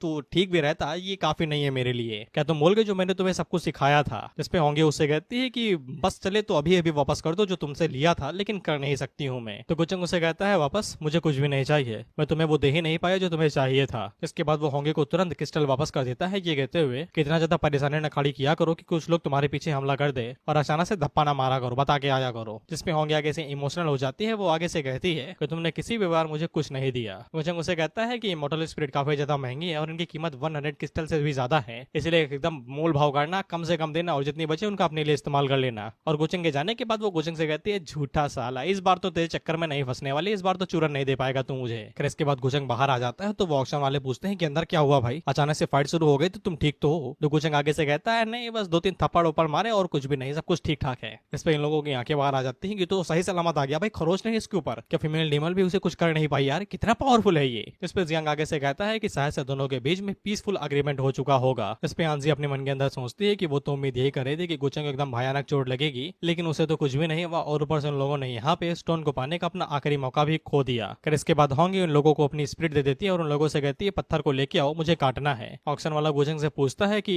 सब कुछ ठीक है ना, तो गोचंग आगे से कहता है हाँ पत्थर इन्हें दे दो। इसके बाद उस डिमोनिक पत्थर की बारी आती है और सभी लोग मन के अंदर सोच ही रहे थे कि इसके अंदर है क्या। इसके बाद वो स्टोन टूटता है तो उसके अंदर से भयानक एनर्जी बाहर निकलती है, जिसको देख के सभी लोग हैरान हो जाते हैं। लेकिन जब वो चीज बाहर निकलती है तो वो उसको देख के वो लोग डबल हैरान हो जाते हैं, क्योंकि अंदर से चीज निकली हुई कुछ खतरनाक चीज नहीं, बस एक लकड़ी का कंघा था जिसके अंदर से निकलती हुई एनर्जी एकदम भयानक थी और साथ ही में उसके ऊपर खून भी लगा हुआ था। इस पे कुछ लोग आगे से कहते हैं ऐसा लगता है कि कंघा तो नॉर्मल है, लेकिन जो उसके ऊपर खून लगा हुआ है वो यहाँ पे इस खतरनाक एनर्जी का सोर्स है। इसके बाद वो कंघा उड़ते हुए डायरेक्ट यहाँ पे होंगी की तरफ आगे बढ़ने लगता है, जिससे सभी लोगों को समझ में आ जाता है कि ये कंघा ओरिजिनली यहाँ पे होंगी का ही है। जिस पे कुछ लोग ये एज्यूम करने ये मानने लगते हैं कि यहाँ पे इमोर्टल किंग जिसको यहाँ पे कुनसेन के अंदर प्यार हुआ था वो शायद से यहाँ पे रेड रोब्ड डीमन के साथ में प्यार में पड़ गया होगा और बाद में होंगी ने उसकी फील्डिंग सेट कर दी होगी, यानी कि उसे राम राम सत्य कर दिया होगा उसका। इस पे यही लोग कहते हैं कि पता नहीं रेड डिमनेस की उसकी पीक स्ट्रेंथ क्या होगी, वो कितने ज्यादा पावरफुल होगी। यहाँ तक कि होंगी के साथ जो दो लोग आए हुए थे वो भी हैरान हो जाते हैं कि ये तो सिर्फ कंघा था, इसके लिए इतना ज्यादा बवाल। वही गोचंग को इस कंघे की अहमियत के बारे में पता है क्योंकि उसे विजन में सब कुछ देख लिया था। अगर तुम लोग मूवी देखते हो तो फिर तुम्हें पता होगा अगर तुम्हें किसी चीज से लगाव हो यानी कि बेइंतहा लगाव हो तो वो चीज कर्ज में बदल जाती है। ऐसा इस कंघे के साथ में केस है। कह होंगे उस कंघे को देख के बहुत ज्यादा खुश हो जाती है और खून के आंसू रोने लगती है, गोचंग को कहते हुए कि तुम इतने ज्यादा हरामी कैसे हो भाई, इतने ज्यादा निर्दयी कैसे हो सकते हो तुम। इसके बाद हमें होंगी का फ्लैशबैक दिखाया जाता है जी ओजी गैंगस्टर के साथ में, जहाँ पे वो इसी कंघे साथ में होंगी के बाल सेट कर रहा था और वो उसे पूछता है कि तुम्हें कंघा पसंद आया। जिसपे होंगी आगे से मुस्कुराते हुए ये कहते हैं कि अगर ओजी गैंगस्टर उसे कुछ भी देगा तो वो होंगी को पसंद ही आएगा। जिसके बाद हम लोग देखते हैं कि याओजिंग और चूबे यहाँ पे बात कर रहे थे कि स्टोन कॉन्फ्रेंस के दौरान में वहाँ पे होंगी ने एक पत्थर को काटा था जिसके पैसे गोचंग ने भरे हुए थे। चूबे अपने भाई से पूछती है कि उसके अंदर से क्या निकला, जिसपे याओजिंग आगे से बताता है कि उसके अंदर से एक कंघा निकला था बस। और सबसे हैरानी की बात यही थी कि गोचंग ने उस चीज के लिए पैसे भरे थे। इसके बाद चूबे अपने भाई से पूछती है लेकिन गोचंग ने हमें इस बार वहाँ पे क्यों बुलाया है मिलने के लिए। जिसपे याओजिंग उसे यही कहता है कि मुझे भी नहीं पता है, चलो देखते हैं और जानते हैं कि किस लिए बुलाया है, बस अपने शब्दों से थोड़ा सा सावधान रहना और इस बारे में कुछ भी ना उगलना कि तुम्हारा रिश्ता जियांगजन के साथ में है, उसे इस बारे में भनक तक नहीं लगनी चाहिए। वही पिछू युवे को यहाँ पे गोचंग के साथ वो वाली नफरत हो रही थी जो अक्सर एक आम आदमी को होती ही है, किसी बुरी चीज को देख के कि पैसा है रुतबा है सब कुछ है, लेकिन इसके बावजूद वे फालतू में नॉर्मल लोगों के लिए बवाल करते रहते हैं छोटी से छोटी बात पे। मीनवाइल हम लोग गोचंग को देखते हैं जो कि यहाँ पे उसे हेवनली बुक को समझने की कोशिश कर रहा था, लेकिन उसके कल्टीवेशन के इतने हाई होने के बावजूद उसे बुक से ज्यादा कुछ समझ में नहीं आ रहा था। इसलिए मू युए ने यहाँ पे गोचंग के लिए कुछ स्कॉलर्स को बुलाया था जो कि उसके लिए यहाँ पे इस इमॉर्टल हेवनली बुक को पढ़ के बता सकते हैं। गोचंग उसे पूछता है कि इसमें कितना टाइम लगेगा, जिस पे युनमी आगे से बताती है ज्यादा से ज्यादा 3 दिन। साथ में गोचंग उससे ये भी कहता है कि जरा सा बाई लियान को कॉल करना और कुछ लोगों को इंतजाम करने के लिए जो यहाँ पे गॉड ऑफ वॉर को निपटा सके, वो थोड़ी सी सरदर्दी पैदा कर रहा है, जिसके लिए युमी तुरंत मान जाती है। इसके बाद गोचंग उसे कहता है थैंक यू यार, तुम तो मेरे काफी सारे काम देख लेती हो। इस पे युमी आगे से मुस्कुराते हुए कहती है कि ये तो उसका काम है यार, उसी का ही काम है ये सब कुछ। इसके बाद दोनों आगे कुछ कर पाते इससे पहले यहाँ पे सुकिंग आ जाती है गोचंग को ये बताने के लिए कि याओजिंग और चू युवे आ चुके हैं। वहीं पे इसका चैप्टर से मुंह बना ही हुआ ही है ज्यादा बताने की जरूरत नहीं, इसकी किस्मत खराब है। खैर ये दोनों आते हैं और गोचंग को सबसे पहले सलामी ठोकते हैं तो गोचंग इनसे कहता है कैसे हो। वो लोग उससे गोचंग से इतना ही पूछते हैं कि हमें यहाँ पे बुलाया क्यों गया है सर। गोचंग उन लोगों से कहता है कि तुम्हें चिंता करने की जरूरत नहीं है, मैंने बस तुम लोगों को यहाँ पे इसलिए बुलाया है ताकि तुम्हारे साथ कुछ बात कर सकूं तुम्हारे एंसेस्टर को बचाने के रिलेटेड। जिसपे चुयुए अपने मन के अंदर सोचते हैं कि अभी तक सबको निपटाते हुए आए हो, तुम्हारे पास कोई खड़ा हो तो उसकी कैसे न फटे। याओजिंग गोचंग को बताता है कि उसके मास्टर ने और कई सारे एंसेस्टर ने यहाँ पे एक साथ मिलके डिसाइड किया है कि वो अगले 3 दिनों के बाद यहाँ पे हमला बोल देंगे कुनसान माउंटेन के एकदम नीचे पे, जहाँ पे वो लोग सबसे पहले दाव मेकिंग आर्टिफैक्ट का इस्तेमाल करेंगे आगे बढ़ने के लिए। कुचिंग आगे से कहता है अच्छा ऐसा है क्या, मुझे यहाँ पे कुनसान के बारे में पता था कि वहाँ पे खतरा कितना ज्यादा हो सकता है, इसलिए मुझे जल्दी आगे नहीं जाना चाहिए क्योंकि इससे यहाँ पे एंसेस्टर को बचाने के चांसेस कम हो सकते हैं। इसके बाद गुचेंग यहाँ पे याओजिंग से कहता है कि तुम्हें वो बंदा याद है जो पर्पल माउंटेन से था, जिसके पास यहाँ पे गॉड ऑफ मास्टर की लेगेसी थी। उसकी एबिलिटी काफी ज्यादा डेंजर हो सकती है क्योंकि वो यहाँ पे फॉर्चून को देख सकता है ऐसी खतरनाक जगहों पे। मुझे लगता है उसका नाम जियांगचन था। अगर तुम्हें उसके बारे में पता हो या फिर अगर वो मुझे मिल जाए तो फिर ये बहुत ज्यादा बड़ी मदद होगी। वो जियांगचन का नाम सुनते ही ये दोनों काफी ज्यादा घबरा जाते हैं और याओजिंग आगे से नौटंकी करते हुए कहता है उसका नाम जियांगचन था क्या, जिसके बारे में आप बात कर रहे थे और वो पर्पल माउंटेन के टाइम पे आपके साथ भिड़ा था? क्या वो अभी तक जिंदा है? मुझे लगा था वो मर चुका है। गुचेंग आगे से कहता है अच्छा तो तुम्हें उसके बारे में नहीं पता है। उसने अरे पैटर्न्स का इस्तेमाल किया था कई सारे लीडर्स को मारने के लिए, लेकिन इसके बावजूद वो बच निकला था। याओजिंग आगे से कहता है अच्छा तो उस पर्सन की एबिलिटी के साथ में हम लोग यहाँ पे अपने काम को और भी ज्यादा इजी कर सकते हैं। और वो गुचेंग से कहता है लेकिन इतने बड़ी जगह में हम लोग उसे ढूंढेंगे कैसे? गुचेंग उन लोगों से कहता है अगर तुम लोगों को कोई भी अंदाजा नहीं है कि वो कहाँ पे हो सकता है तो फिर तुम लोग अभी के लिए यहाँ पे जो गॉड सोर्स मास्टर आया था उससे थोड़ी बहुत जानकारी ले सकते हो। वहीं पे चुयुवे का थोड़ा सा मुंह बन जाता है तो वो उसे पूछता है कि तुम्हें क्या हुआ भाई, तुम्हारा चेहरा पीला क्यों पड़ गया? इस पे याओजिंग उसे कवर देते हुए कहता है कि ये कुछ ज्यादा कल्टीवेट कर रही है, दिन भर कल्टीवेट ही करती रहती है, इसलिए इसके हालात खराब हैं, इसको बीमारी सी चढ़ी हुई है। इसके बाद वो लोग तुरंत यहाँ से कर लेते हैं ये कहते हुए कि हमें कुछ काम है, हमें जाना पड़ेगा। तो गुचेंग यहाँ पे इन लोगों को छाछनी में लपेट के धमकी देते हुए कहता है कि तुम्हें समझ में आ चुका होगा कि मेरा क्या मतलब है। तुम्हारे एंसेस्टर को बचाने की चाबी वो गॉड सोर्स मास्टर ही है, एक जियांगचन। वहीं पे गुचेंग अपने पुराने पैटर्न को इस्तेमाल करने वाला था जहाँ पे वो जियांगचन को दोबारा सक्सेसर ऑफ डिमोनिक पावर का थप्पा दे मारेगा और सुकिंग को बचा लेगा क्योंकि उसने गॉड ऑफ वॉर की पहले ही फील्डिंग सेट कर दी है। फिर इसके बाद चुयुवे यहाँ पे अपने भाई से पूछती है क्या वो लोग सच में यहाँ पे जियांगचन को धोखा देने वाले हैं। इस पे याओजिंग आगे से उसे समझाते हुए कहता है कि इससे बढ़िया रास्ता हमारे पास है ही नहीं। उन लोगों के पास जियांगचन के लिए कोई भी रास्ता नहीं है और ऊपर से उन लोगों के एंसेस्टर को बचाने से ज्यादा जरूरी और क्या हो सकता है। जियांगचन को छोड़ के वो लोग सब कुछ थोड़ी ना छोड़ सकते हैं, उन्हें या तो जियांगचन को बचाना पड़ेगा या फिर अपना सब कुछ। और वो चुयुवे को याद दिलाते हुए कहता है कि गुचेंग बिल्कुल भी नादान नहीं है, उसने जानबूझ के यहाँ पे जियांगचन के बारे में बताया है, उसे सच में कुछ पता है। और याओजिंग चुयुवे से कहता है अगर तुम्हें फैमिली के लिए कुछ करना पड़े तो फिर तुम कर लेना, जो सबसे जरूरी चीज होगी। जितने समय यहाँ पे किंग जुबान कर रही है यानी कि सुकिंग जो उसकी छोटी बहन की बॉडी के अंदर है, यानी कि गुचेंग के साथ में रहना या फिर उसकी मेड बन जाना। और ऑफ कोर्स चुयुवे को ये बात पसंद नहीं आती और वो अपने भाई से कहती है कि तुम सच में चाहते हो कि मैं वहां पे जाऊं उन लड़कियों की तरीके घूमूं उसके इर्द गिर्द, और ऊपर से उसकी पहले ही सगाई हो चुकी है और वो मिंग के साथ पहले से ही रिलेशनशिप में है, या फिर तुम ये चाहते हो कि मैं यहाँ पे किंग जुबान के तरीके कॉन्क्यूबन बन जाऊं, जिस चीज के गुचेंग को बिल्कुल भी फिक्र ही नहीं रहती है। इस पे याओजिंग आगे से यही कहता है यार मेरा आइडिया थोड़ी ना है, ये तो फादर साहब का है, तुमको हमारे फैमिली बैकग्राउंड के बारे में पता ही है। शादी एक ऐसी चीज है जिसको हम लोग चाह के भी कंट्रोल नहीं कर सकते हैं, वो हमारा राइट ऑफ डिसीजन नहीं है। मुझे ऐसे से पता है कि तुम्हें यहाँ पे जियांगचन के लिए फीलिंग्स है, बट वो एक गरीब बच्चा है, कोई पावर नहीं है उसके पास, और सबसे बुरी बात उसने गुचेंग को यहाँ पे उंगली कर दी है, वो भी कई बार। तो फिर चुयुवे के आगे से टसुए बहने लगते हैं और वो फिसक फिसक के रोने लगती है। जिस पे याओजिंग उसे कहता है कि तुम चिंता ना करो, वैसे भी गुचेंग तुम्हारी तरफ देखता ही कहाँ है। जिस पे उसको और झटका लगता है, कहती है इसका क्या मतलब है। इसके बाद वो और भी ज्यादा गला फाड़ के रोने लगती है और कहते हुए कि मुझे इस बारे में खुश होना चाहिए या फिर उदास होना चाहिए। जो समझ में नहीं आया, गुचेंग के नजरिए के लिए चुयुवे सुंदर ही नहीं है, she is average looking girl. एक लड़के के लिए उसकी ब्यूटी से ज्यादा और क्या चीज हट कर सकती है, लड़कों के लिए ना। मेरा दोस्त कलुआ कह दो तो मुस्कुराने लगता है। खैर इसके बाद हम इन चारों की सभा को देखते हैं जो कि एक साथ बैठ के यहाँ पे कल्टीवेशन के बारे में बात कर रहे थे। अब इनकी बातें कुछ ज्यादा ही खतरनाक चल रही थी, ये स्टेटस और अपनी लाइफ के बारे में बात कर रहे थे कि कल्टीवेशन कैसे क्या करना है और इनकी लाइफ खत्म ही होने वाली है तो जानने की जरूरत नहीं है। मीलवैन न्यूट यानी यहाँ पे जियांगचन से पूछता है कि रोवन के बारे में क्या है, क्या तुम अभी भी उसके बारे में सोचते हो? वो बढ़िया औरत नहीं है, उससे भी अच्छी लड़की तुम्हें मिल जाएंगी। अगर तुम्हें अभी भी उसके बारे में चिंता हो तो फिर तुम एक नंबर के चूतिए हो। इस पर जियांगचन उसे कहता है कि तुम्हें ये चीज समझ में नहीं आएगी, लेकिन अब जाके मुझे आखिरकार समझ में आ चुका है कि वो गुचेंग को इतनी बुरी तरीके से फॉलो क्यों करना चाहती है। और जियांगचन का नजरिया ज्यादा कुछ अजीब नहीं, लौंडों के तरीके ही था। लड़के इजेक्ट करने के बाद में जियांगचन आगे से कहता है कि उसकी लाइफ अब यहाँ पे कई गुना ज्यादा लग्जरियस हो जाएगी जो वो पहले नहीं थी। पैसा तो वो ऐसे कैसे यहाँ पे गुचेंग के ऊपर गिव अप कर सकती है। अब मैं खुद को देखता हूँ तो मैं समझ आता हूँ कि कितना बड़ा मैं बेवकूफ था। वहीं पे ये दोनों एकदम मतलब अजीब थे। इन लोगों के लिए इनका लक्ष्य में नहीं यानी कि गोल ही है जो कि है यहाँ पे इमोर्टल बनना, ट्रू इमोर्टल बनना। ये एक दूसरे की तरफ देखते हुए कहते क्या बात कर रही है साले, इनके क्या है, इनका ये काम धाम नहीं है इनके पास, ये बेरोजगार हैं। तब इन लोगों के ऊपर आइसोलेशन फॉर्मेशन का एक घेरा आता है जो कि इन लोगों को बाहरी दुनिया से एकदम कट ऑफ कर देगा और यहाँ पे गॉड ऑफ वॉर को समझने में देर नहीं लगती है कि यहाँ पे असैसिन का हमला हुआ है। तब इन लोगों के ऊपर एक बिजली से अटैक होता है जो कि पूरी जगह डिस्ट्रॉय कर देती है। By the way miss assassin look greats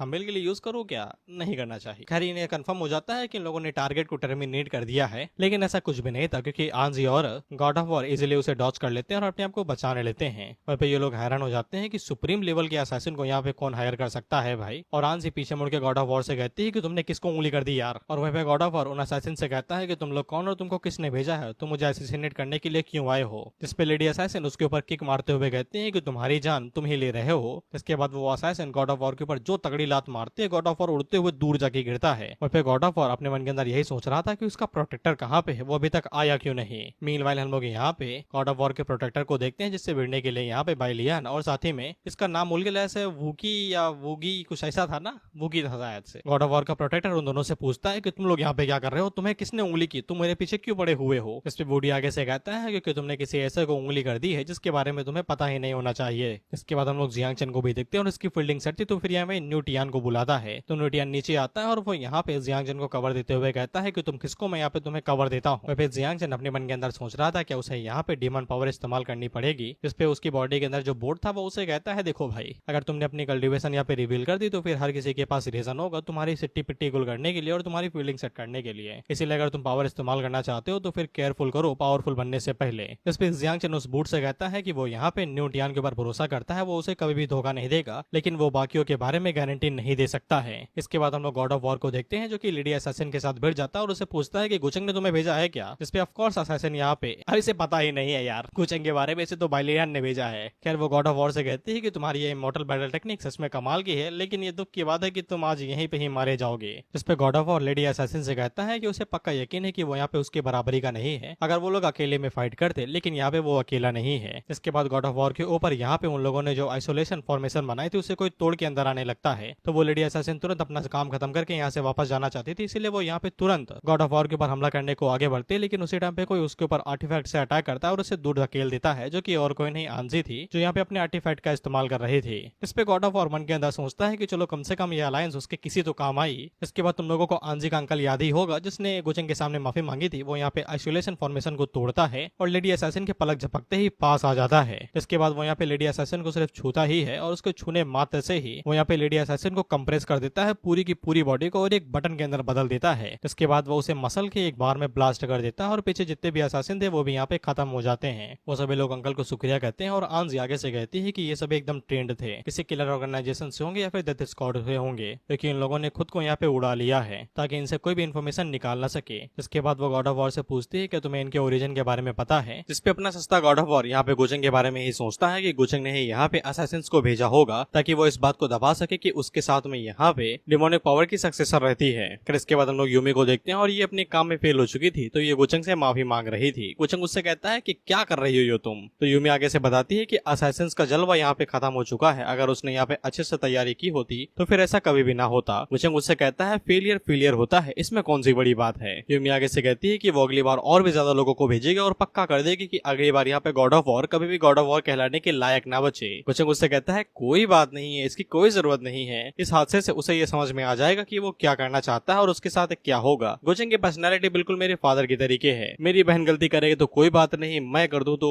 पिछवाड़ा तोड़ देते हैं, दैट्स हाउ एथिक्स वर्क। खैर गुचंग यूमी से कहता है कि ये मेरी ही गलती है, इसमें कोई बात नहीं है, मुझे थोड़ा सा चीजों पे और भी ज्यादा अच्छे से ध्यान देना चाहिए था, लेकिन यूमी अपनी गलती मान रही तो ये लोग गलती गलती खेल रहे थे। तो गुचंग उसे बताता है कोई बात नहीं है, कुछ दिनों के अंदर वो साला यहाँ से कुनसान जाएगा, मैं वहीं पे उसे निपटा दूंगा, उसकी फील्डिंग वहीं पे ही सेट कर दूंगा। इस पे यूमी भी आगे से ये कहती है तो बड़ी अच्छी बात है, वो जैसे ही ये सिटी छोड़ के बाहर निकलेगा हम उसे पकड़ लेंगे और मुर्गे की तरह इधर उधर उड़ा देंगे साले को। इसके बाद गुचंग यूमी से कहता है जाओ और जाके जितने भी यहाँ पे जितने भी यंग जीनियस है उन सभी से कह दो कि मैं यहाँ पे दावत देने वाला हूँ, कुनसान के ऊपर जो वो लोग धावा बोलने वाले हैं उसे रिलेटेड उन लोगों को यहाँ पे कई सारी चीजें डिस्कस करनी है और साथ में ह्यूमन एंसेस्टर को भी तो बचाना है, उनके बारे में जरूर बात करनी है, जाओ और जाके ये काम कर दो। इसके बाद दोनों जैसे ही करीब आने वाले थे उससे पहले यहाँ पे सुकिंग आ जाती है जो कि गुचंग से कहती है कुछ जरूरी काम से आए हो, इससे ये लोग दोबारा डिस्टर्ब हो जाते हैं। गुचंग उससे पूछता है कि किस लिए आए हो भाई, और वो यूमी को यहाँ से भेज देता है और वो जाते हुए सुकिंग को घूरे जा रही थी कि हर बार गलत टाइम पे आ जाती है ये। खैर इसके बाद गुचंग सुकिंग से पूछता है कि आपको क्या चाहिए, तो सुकिंग यहाँ पे गुचंग से यही पूछने के लिए आई थी कि उसने गॉड ऑफ वॉर को निपटाने के लिए इतने सारे असैसिन्स को क्यों भेजा था, और गुचंग को इस बारे में पहले से ही पता था तो वो उसे डायरेक्ट बताता है क्योंकि उसे कुछ ऐसा पता चल चुका था जिसको पता नहीं होना चाहिए था। सुकिंग अभी गुचंग को यहाँ पे पट्टी बढ़ा रहे थे कि उसे क्या पता चल गया, आप बता सकते हैं। तो गुचंग भाई ऐसा चेहरा बनाता और उससे कहता है कि बस करो यार, कितना ज्यादा नौटंकी पेलोगी, सच सच बोल दो ना, अब कितना छुपाओगी। तो सुकिंग काफी ज्यादा घबरा जाती है और वो उससे पूछती है कि तुम्हें पता है क्या। तो गुचंग सुकी के पास जाता है और उससे कहता है कि क्या बताना चाहती हो, यही ना कि तुम दोनों बहनों ने यहाँ पे अपनी आइडेंटिटीज को एक्सचेंज कर लिया है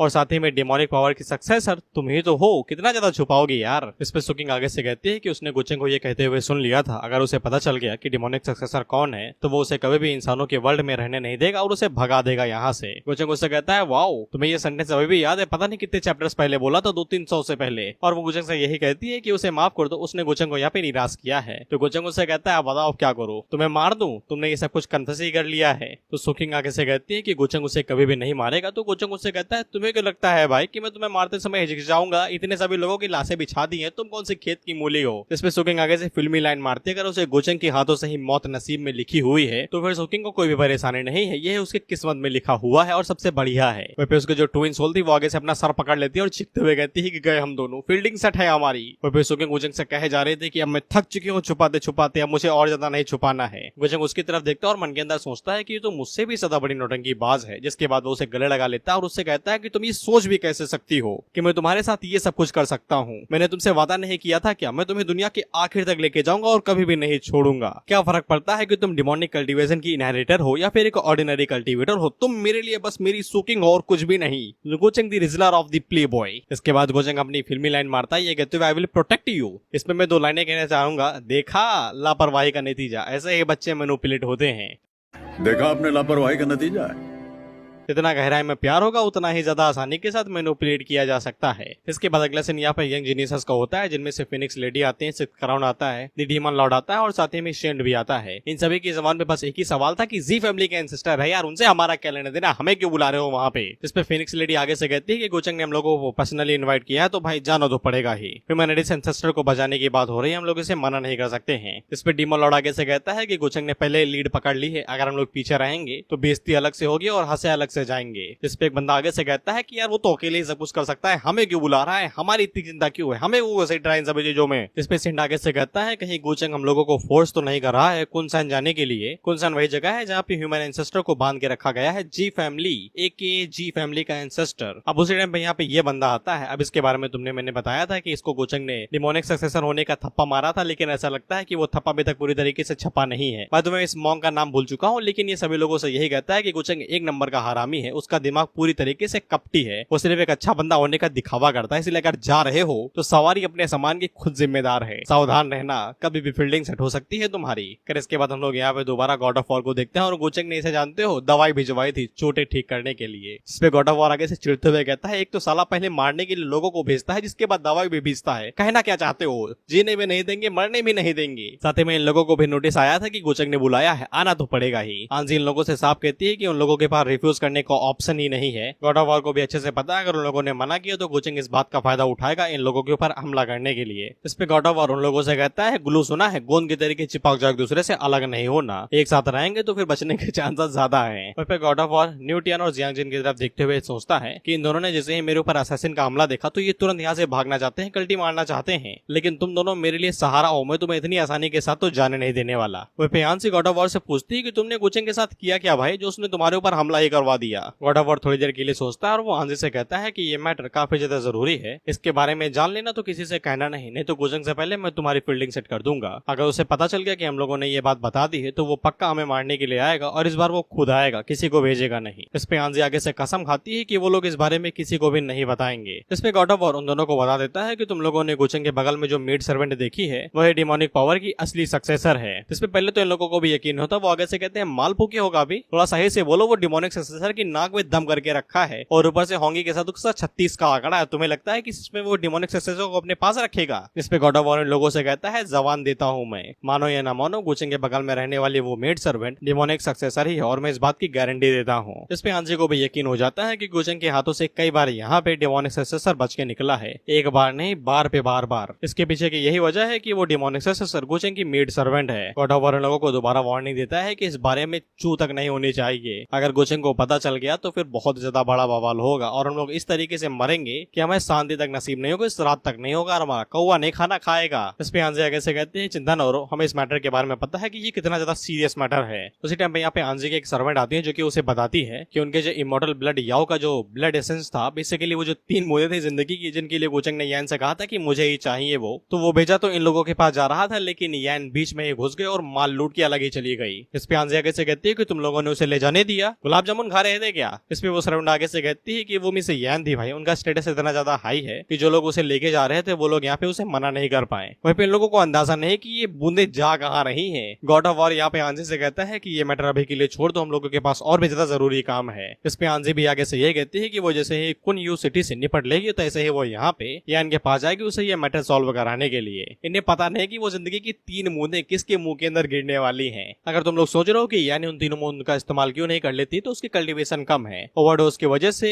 बहुत ज्यादा कुछ हो सकता है। अल्टीमेटली स्वर्गवासी बन सकते हो तुम। बाकी गुचेंग के साथ जो लोग हैं वो तो पक्का नर्क में जाएंगे। फिर इसके बाद गुचेंग ने जहाँ पे दावत रखी थी वहाँ पे सभी लोग उड़ते हुए आ जाते हैं और ये मॉन्क आगे से कहता है ऐसा लगता है कि सब लोगों का मूड खराब है। क्राउन प्रिंस का सच में खराब था, यानी कि कोई भी यहाँ पे आना नहीं चाहता था, लेकिन गुचेंग भैया को कौन मना कर सकता है। आंजी को भी ये बात पता चल जाती है और वो गॉड ऑफ वॉर से कहता है ऐसा लगता है कि कई सारे लोग यहाँ पे गुचेंग से इस बार डिससेटिस्फाई हैं। इस पे गॉड ऑफ वॉर आगे से कहता है कि बढ़िया यही रहेगा कि ये दावत यहीं पे ही खत्म हो जाए, हम लोग यहीं से ही कल्टी मार ले, खतरा बहुत है। फिर गुचेंग ने यहाँ पे जो गार्ड लगाया था वो भी काफी ज्यादा पावरफुल था, वो उन लोगों से कहता है यहीं पे सीटें ले लो, गुचेंग आता ही होगा। फिर इसके बाद गॉड ऑफ वॉर अंदर जाता है तो सभी लोग उसे चोटों के बारे में ही पूछ रहे थे। ये कहते हुए मैंने सुना आप लोगों के ऊपर असासिन हमला हुआ था, आप ठीक तो हैं? इस पे गॉड ऑफ वॉर आगे से कहता है तुम लोगों की चिंता के लिए शुक्रिया, अगर गुचेंग ने यहाँ पे दावत न रखी होती तो वो यहाँ पे आता ही नहीं, क्योंकि वो सभी लोग यहाँ पे बढ़िया नहीं है और ऊपर से वो लोग अगर मना करेंगे तो फिर उनके शब्दों की यहाँ पे कोई भी अहमियत नहीं है। इसी के लिए अगर गुचेंग कहते कि जनवरी की ठंडी में नहा लो तो यूं नहा लेंगे, मना नहीं करेंगे, जिसपे सभी लोग आगे से कुछ नहीं कहते। साथ ही में यहाँ पे शोयोबे और याओजिंग भी आए थे जिनको देख के जियांगचन आगे से कहता है ये भी यहीं पे है। फिर न्यूटन अपने मन के अंदर सोचता है भाई यार हरकतें सुधार लो अपनी, तुम ऐसे ही जिंदगी में लगे बड़े हैं, तुम एक बुरी से छूटे नहीं दूसरी बुरी पे फंस गए, दोनों ही खराब है, कैसी चॉइस है तेरी। ये मेरे शब्द नहीं है, ये न्यूटियान के शब्द हैं। इसके बाद वो जियांगचन से पूछता है कि ये मोहतरमा कौन है भाई। इस पर जियांगचन आगे से कहता है कि ये जी फैमिली की प्रिंसेस है जी चुयोबे, मुझे लगता है कि ये काफी ज्यादा सिंपल और अच्छी लड़की है। इस पर न्यूटन उसे दोबारा समझाता है कि नोबल फैमिलीज की डॉटर्स बढ़िया नहीं होती हैं दोस्त, और ऊपर से ये बताने की जरूरत नहीं कि वो गुचेंग की साइड पे है। इस पे तुम जियांगचन की बातें सुनो, वो आगे से कहता है ये अलग है, जस्ट लाइक सूरज सेड, मेरी वाली अलग है। जियांगचन आगे से बताता है कि ये भले वेल्दी फैमिली के अंदर पैदा हुई है लेकिन ये खुश बिल्कुल भी नहीं है, असम जदों में पंछी की तरीके पिंजड़े के अंदर कैद है बस। और ये मन के अंदर सोच रहा था कि इसका और गुचेंग का 36 का आका, लेकिन इसके बावजूद चुयोबे ने यहाँ पे इसकी मदद करने के बारे में सोचा और इसकी मदद भी की, और भाई अपनी गलतियों को अपना रहा था कि उसका सारा फोकस रोविन के ऊपर था, जबकि वो यहाँ पे इतनी अच्छी लड़की को नजरअंदाज कर रहा था। आज ब्रोवस मानसी जगह पे अगर तानवे के ऊपर फोकस किया होता तो आज मेरी भी गर्लफ्रेंड होती, पर अल्टीमेटली उसने भी तो रिजेक्ट कर दिया ना। रिजेक्शन के मामले में फर्स्ट नंबर हूँ मैं, कोई भी हरा नहीं सकता। फिर इसके बाद गुचेंग दादा एंट्री मारता है ये कहते हुए कि सभी लोग उपस्थित हैं जस्ट लाइक प्रिंसिपल। वह गुचेंग जानबूझ के गॉड ऑफ वॉर से कहता है कि यार तुम्हारे ऊपर कल हरमा हुआ था, मैंने दवाई भेजी थी, तुमने लगाई कि नहीं लगाई? दवाई काफी ज्यादा महंगी थी, मुझे सोचा कि मुझे तुम्हारी चिंता हो रही, तुम्हें कुछ हो गया तो फिर हमारे अपर एलियन की रक्षा कौन करेगा। इसमें गॉड ऑफ वॉर आगे से कहता है दवाई तो एक नंबर थी, लेकिन जब से लगाया हूं तब से पता नहीं जलन सी हो रही है। गुचेंग उसे कहता अच्छा ऐसा क्या, जल्दी से ठीक हो जाओ, मैं इंतजार नहीं कर सकता कि कब तुम हमारे साथ कुनसेन माउंटेन चलोगे ह्यूमन इंसेस्टर को बचाने के लिए। इस पे गॉड ऑफ वॉर इसी बात का बहाना बनाते हुए मना करता है कि उसको बहुत ज्यादा खतरनाक चोट आई हुई है और शायद से वो इस बार यहाँ पे गुचेंग के साथ नहीं चल सकता है। तो गुचेंग आगे से भाई जड़ी बूटियों की भरमार निकाल देता है, तो तुम लो यार, तुम सब मेरा लो, तुम बस ठीक हो जाओ, कल के कल तुम्हें हमारे साथ चलना है, मैं सक्सेसफुल होना है। फिर गुचेंग ने इतनी ज्यादा हर्ब निकाल दी थी, इतनी ज्यादा जड़ी बूटी निकाल दी थी कि उसने आधे से ज्यादा गॉड ऑफ वॉर को भर दिया था, जिसपे सभी लोग आगे से कहते हैं इसमें ज्यादा से ज्यादा तुम्हें पता है कौन कौन सी मेडिसिन है? एक मेडिसिन 1 साल मिलियन पुरानी है, एक 2 साल मिलियन पुरानी है और एक 304 मिलियन साल पुरानी है। वो पियांजी की तो आंखें ही बाहर आ जाती, वो मन के अंदर सोचती इसने सच में हमला कराया था ना, कोई और तो नहीं था। इस पे बंदा आगे से कहता है अगर ये चाहे तो तुम मुर्दा को जिंदा कर दे, इतनी ज्यादा पावर है हर्ब्स के अंदर। तो फिनिक्स लेडी और क्राउन प्रिंस अपने मन के अंदर सोचते हैं कि इसीलिए हम लोग गुचेंग का कहना कभी भी नहीं टालते। फिर गॉड ऑफ वॉर की तो फटके चार हो जाती है। एक बार वो भी हैरान हो जाता है कि इसने सच में मारने के लिए भेजा था ना, कि सारा इतनी जड़ी बूटी भर दिया। फिर वो गुचेंग से इतना ही कहता है कि आपकी इस महानता के लिए धन्यवाद। गुचेंग जाते हुए कहता है कि कुनसेन माउंटेन काफी ज्यादा खतरनाक है, अगर वो जल्दी अपनी इंजरी से रिकवर हो जाएगा और उनके साथ मिलकर ह्यूमन एंसेस्टर को बचाने के लिए चलेगा तो फिर चांसेस कई गुना बढ़ जाएंगे। इसके बाद गुचेंग सभी लोगों से कहता है कि चलो भाई अपनी अपनी सीट पे बैठ जाओ। खैर इसके बाद गुचेंग नीचे बैठता है और वो यहाँ पे सभी लोगों को बताता है कि वो लोग यहाँ पे जी फैमिली के साथ मिलकर जी फैमिली के एंसेस्टर सेंगचू को बचाने के लिए जाने वाले हैं, जिसके लिए यहाँ पे कई सारे मेजर फोर्सेस सेक्टर एक साथ मिलकर यहाँ पे कुनसेन माउंटेन के ऊपर चढ़ावाई करेंगे। इसलिए यंगर जनरेशन का फर्ज बनता है कि वो लोग यहाँ पे चुपचाप बैठ के सिर्फ देखेंगे नहीं बल्कि अपनी तरफ से भी कोशिश करेंगे। इसके बाद गुचेंग चाय का प्याला उठाता है और उन सभी लोगों के लिए यहाँ पे टोस्ट करता है। इंग्लिश का वर्ड एक तरीके से चीयर्स, लेकिन इज्जत के लिए टोस्ट। और वो उन सभी लोगों से यहाँ पे उनकी मदद मांगता है। मदद क्या मांगता है, साले तो ढकेल रहा है उन्हें कुएं के अंदर। इसपे कई सारे लोग ऑफ कोर्स गुचेंग यहाँ पे चापलूसी ही करते हैं। इसको नोट यहाँ पे गॉड ऑफ वॉर करता है। वो आगे से कहता है ये सब कुछ जी फैमिली कर रही है, उनके दोनों बच्चे यहाँ पे है, तुम गोचिंग को क्यों शुक्रिया कह रहे हो भाई, ये तो आउट ऑफ द लाइन है। फिर जियांग जन की नजर चू युवे के ऊपर भी, वो मन के अंदर सोचता है कि इसके साथ क्या गड़बड़ है।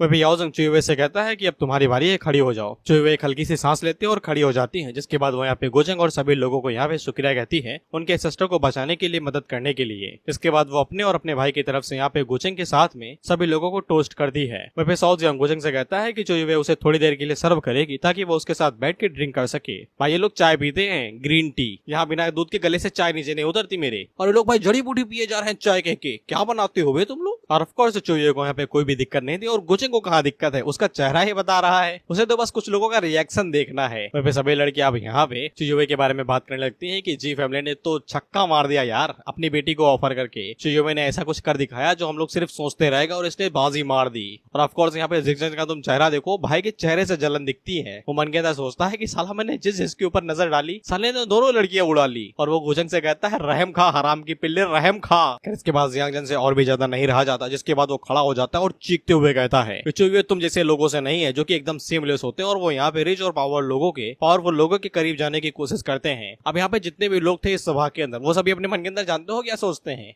इस सज्जन को क्या तकलीफ है भाई। इन सज्जन को क्या तकलीफ है भाई। ये बड़ी दुख की बात है कि भाई मैं एडिट नहीं करता, लेकिन मैं बहुत ज्यादा लगा सकता था। एनिमे एडिट कर रहा हूँ यार, उस पे लगा रहा हूँ मैं। वही पे गोचंग के चेहरे पे मुस्कान आ जाती है, वो आगे से कहता है वाओ, जियांग को तो देखो कैसे तड़पड़ा रहा है, फड़फड़ा रहा है ये। अच्छा, इसको भी यहाँ पे चू युवे के ऊपर दिल आ गया था। वही पे चू युवे काफी ज्यादा हैरान थी कि इस बड़ी सभा के अंदर लड़ रहा है क्या ये। खैर इसके बाद याओ जंग यहाँ पे जियांग को सबक सिखाने के लिए आगे बढ़ता है, और इसके मन के अंदर बस एक ही चीज चल रही है, साले बना बना प्लान खराब करेगा क्या, ऐसा ही हमारी फटी पड़ी है, सो नहीं पाते हम लोग। वही पे गोचंग थोड़ा सा आग में घी डालते हुए कहता है कि चू युवे ऐसा लगता है कि तुम्हें उस बंदे की सेफ्टी की थोड़ी बहुत चिंता है, क्या ये सच में है क्या ऐसा। इस पर चू युवे काफी ज्यादा घबरा जाती है और आगे से कहती है नहीं मास्टर ऐसा नहीं है, आप गलत समझ रहे हैं, ये कौन है मुझे नहीं पता। वह गोचंग यहाँ पे चू युवे को एकदम छोटा बहुत एग्जाम्पल देते हुए कहता है मुझे पता है कि तुम लॉयल्टी और फ्रेंडशिप को अहमियत देती हो, लेकिन इतना तो जान लो यार कि तुम्हारी आइडेंटिटी क्या है। तुम्हें लगता है कि तुम ये सब कुछ करके अपनी फैमिली के ऊपर एक बहुत बड़ा संकट ला सकती हो, बाय द वे वो संकट मैं ही हूँ। इसके बाद याओ जंग यहाँ पे जियांग जन को पकड़ लेता है, तो जियांग जन गोचंग से कहता है कि तुमने मुझे पकड़ा क्यों भाई, तुमने तो मुझे इनवाइट किया था, ऐसे थोड़ी ना अरेस्ट कर सकते हो। तो गोचंग आगे से कहता है अच्छा तुम्हें क्या लगता है कि तुम अपना चेहरा बदल लोगे तो फिर मुझे पता नहीं चलेगा, मेरी नाक के नीचे ही घूमोगे और मुझे भनक तक नहीं लगेगी। इसके बाद गोचंग टेलीपैथी के जरिए यहाँ पे जियांग जन का नाम लेता है, तो जियांग जन की फटके चार हो जाती है। वो मन के अंदर सोचता है कि इसे मेरे बारे में पता है क्या। वह फिर जियांग जन सर के ऊपर ये जो तुम फॉर्चून फ्लावर्स देख रहे हो, ये भाई गोचंग के लिए होंगे फॉर्चून, लेकिन जिन लोगों के सर के ऊपर है ये श्राप है। ये गोचंग को एक्स्ट्रा एडवांटेज देता है इस मामले में। बाद में तुम लोगों को बता दूं, तुम लोग सीरियस ना होना, क्योंकि मैं वीडियो यहीं पे एंड करने वाला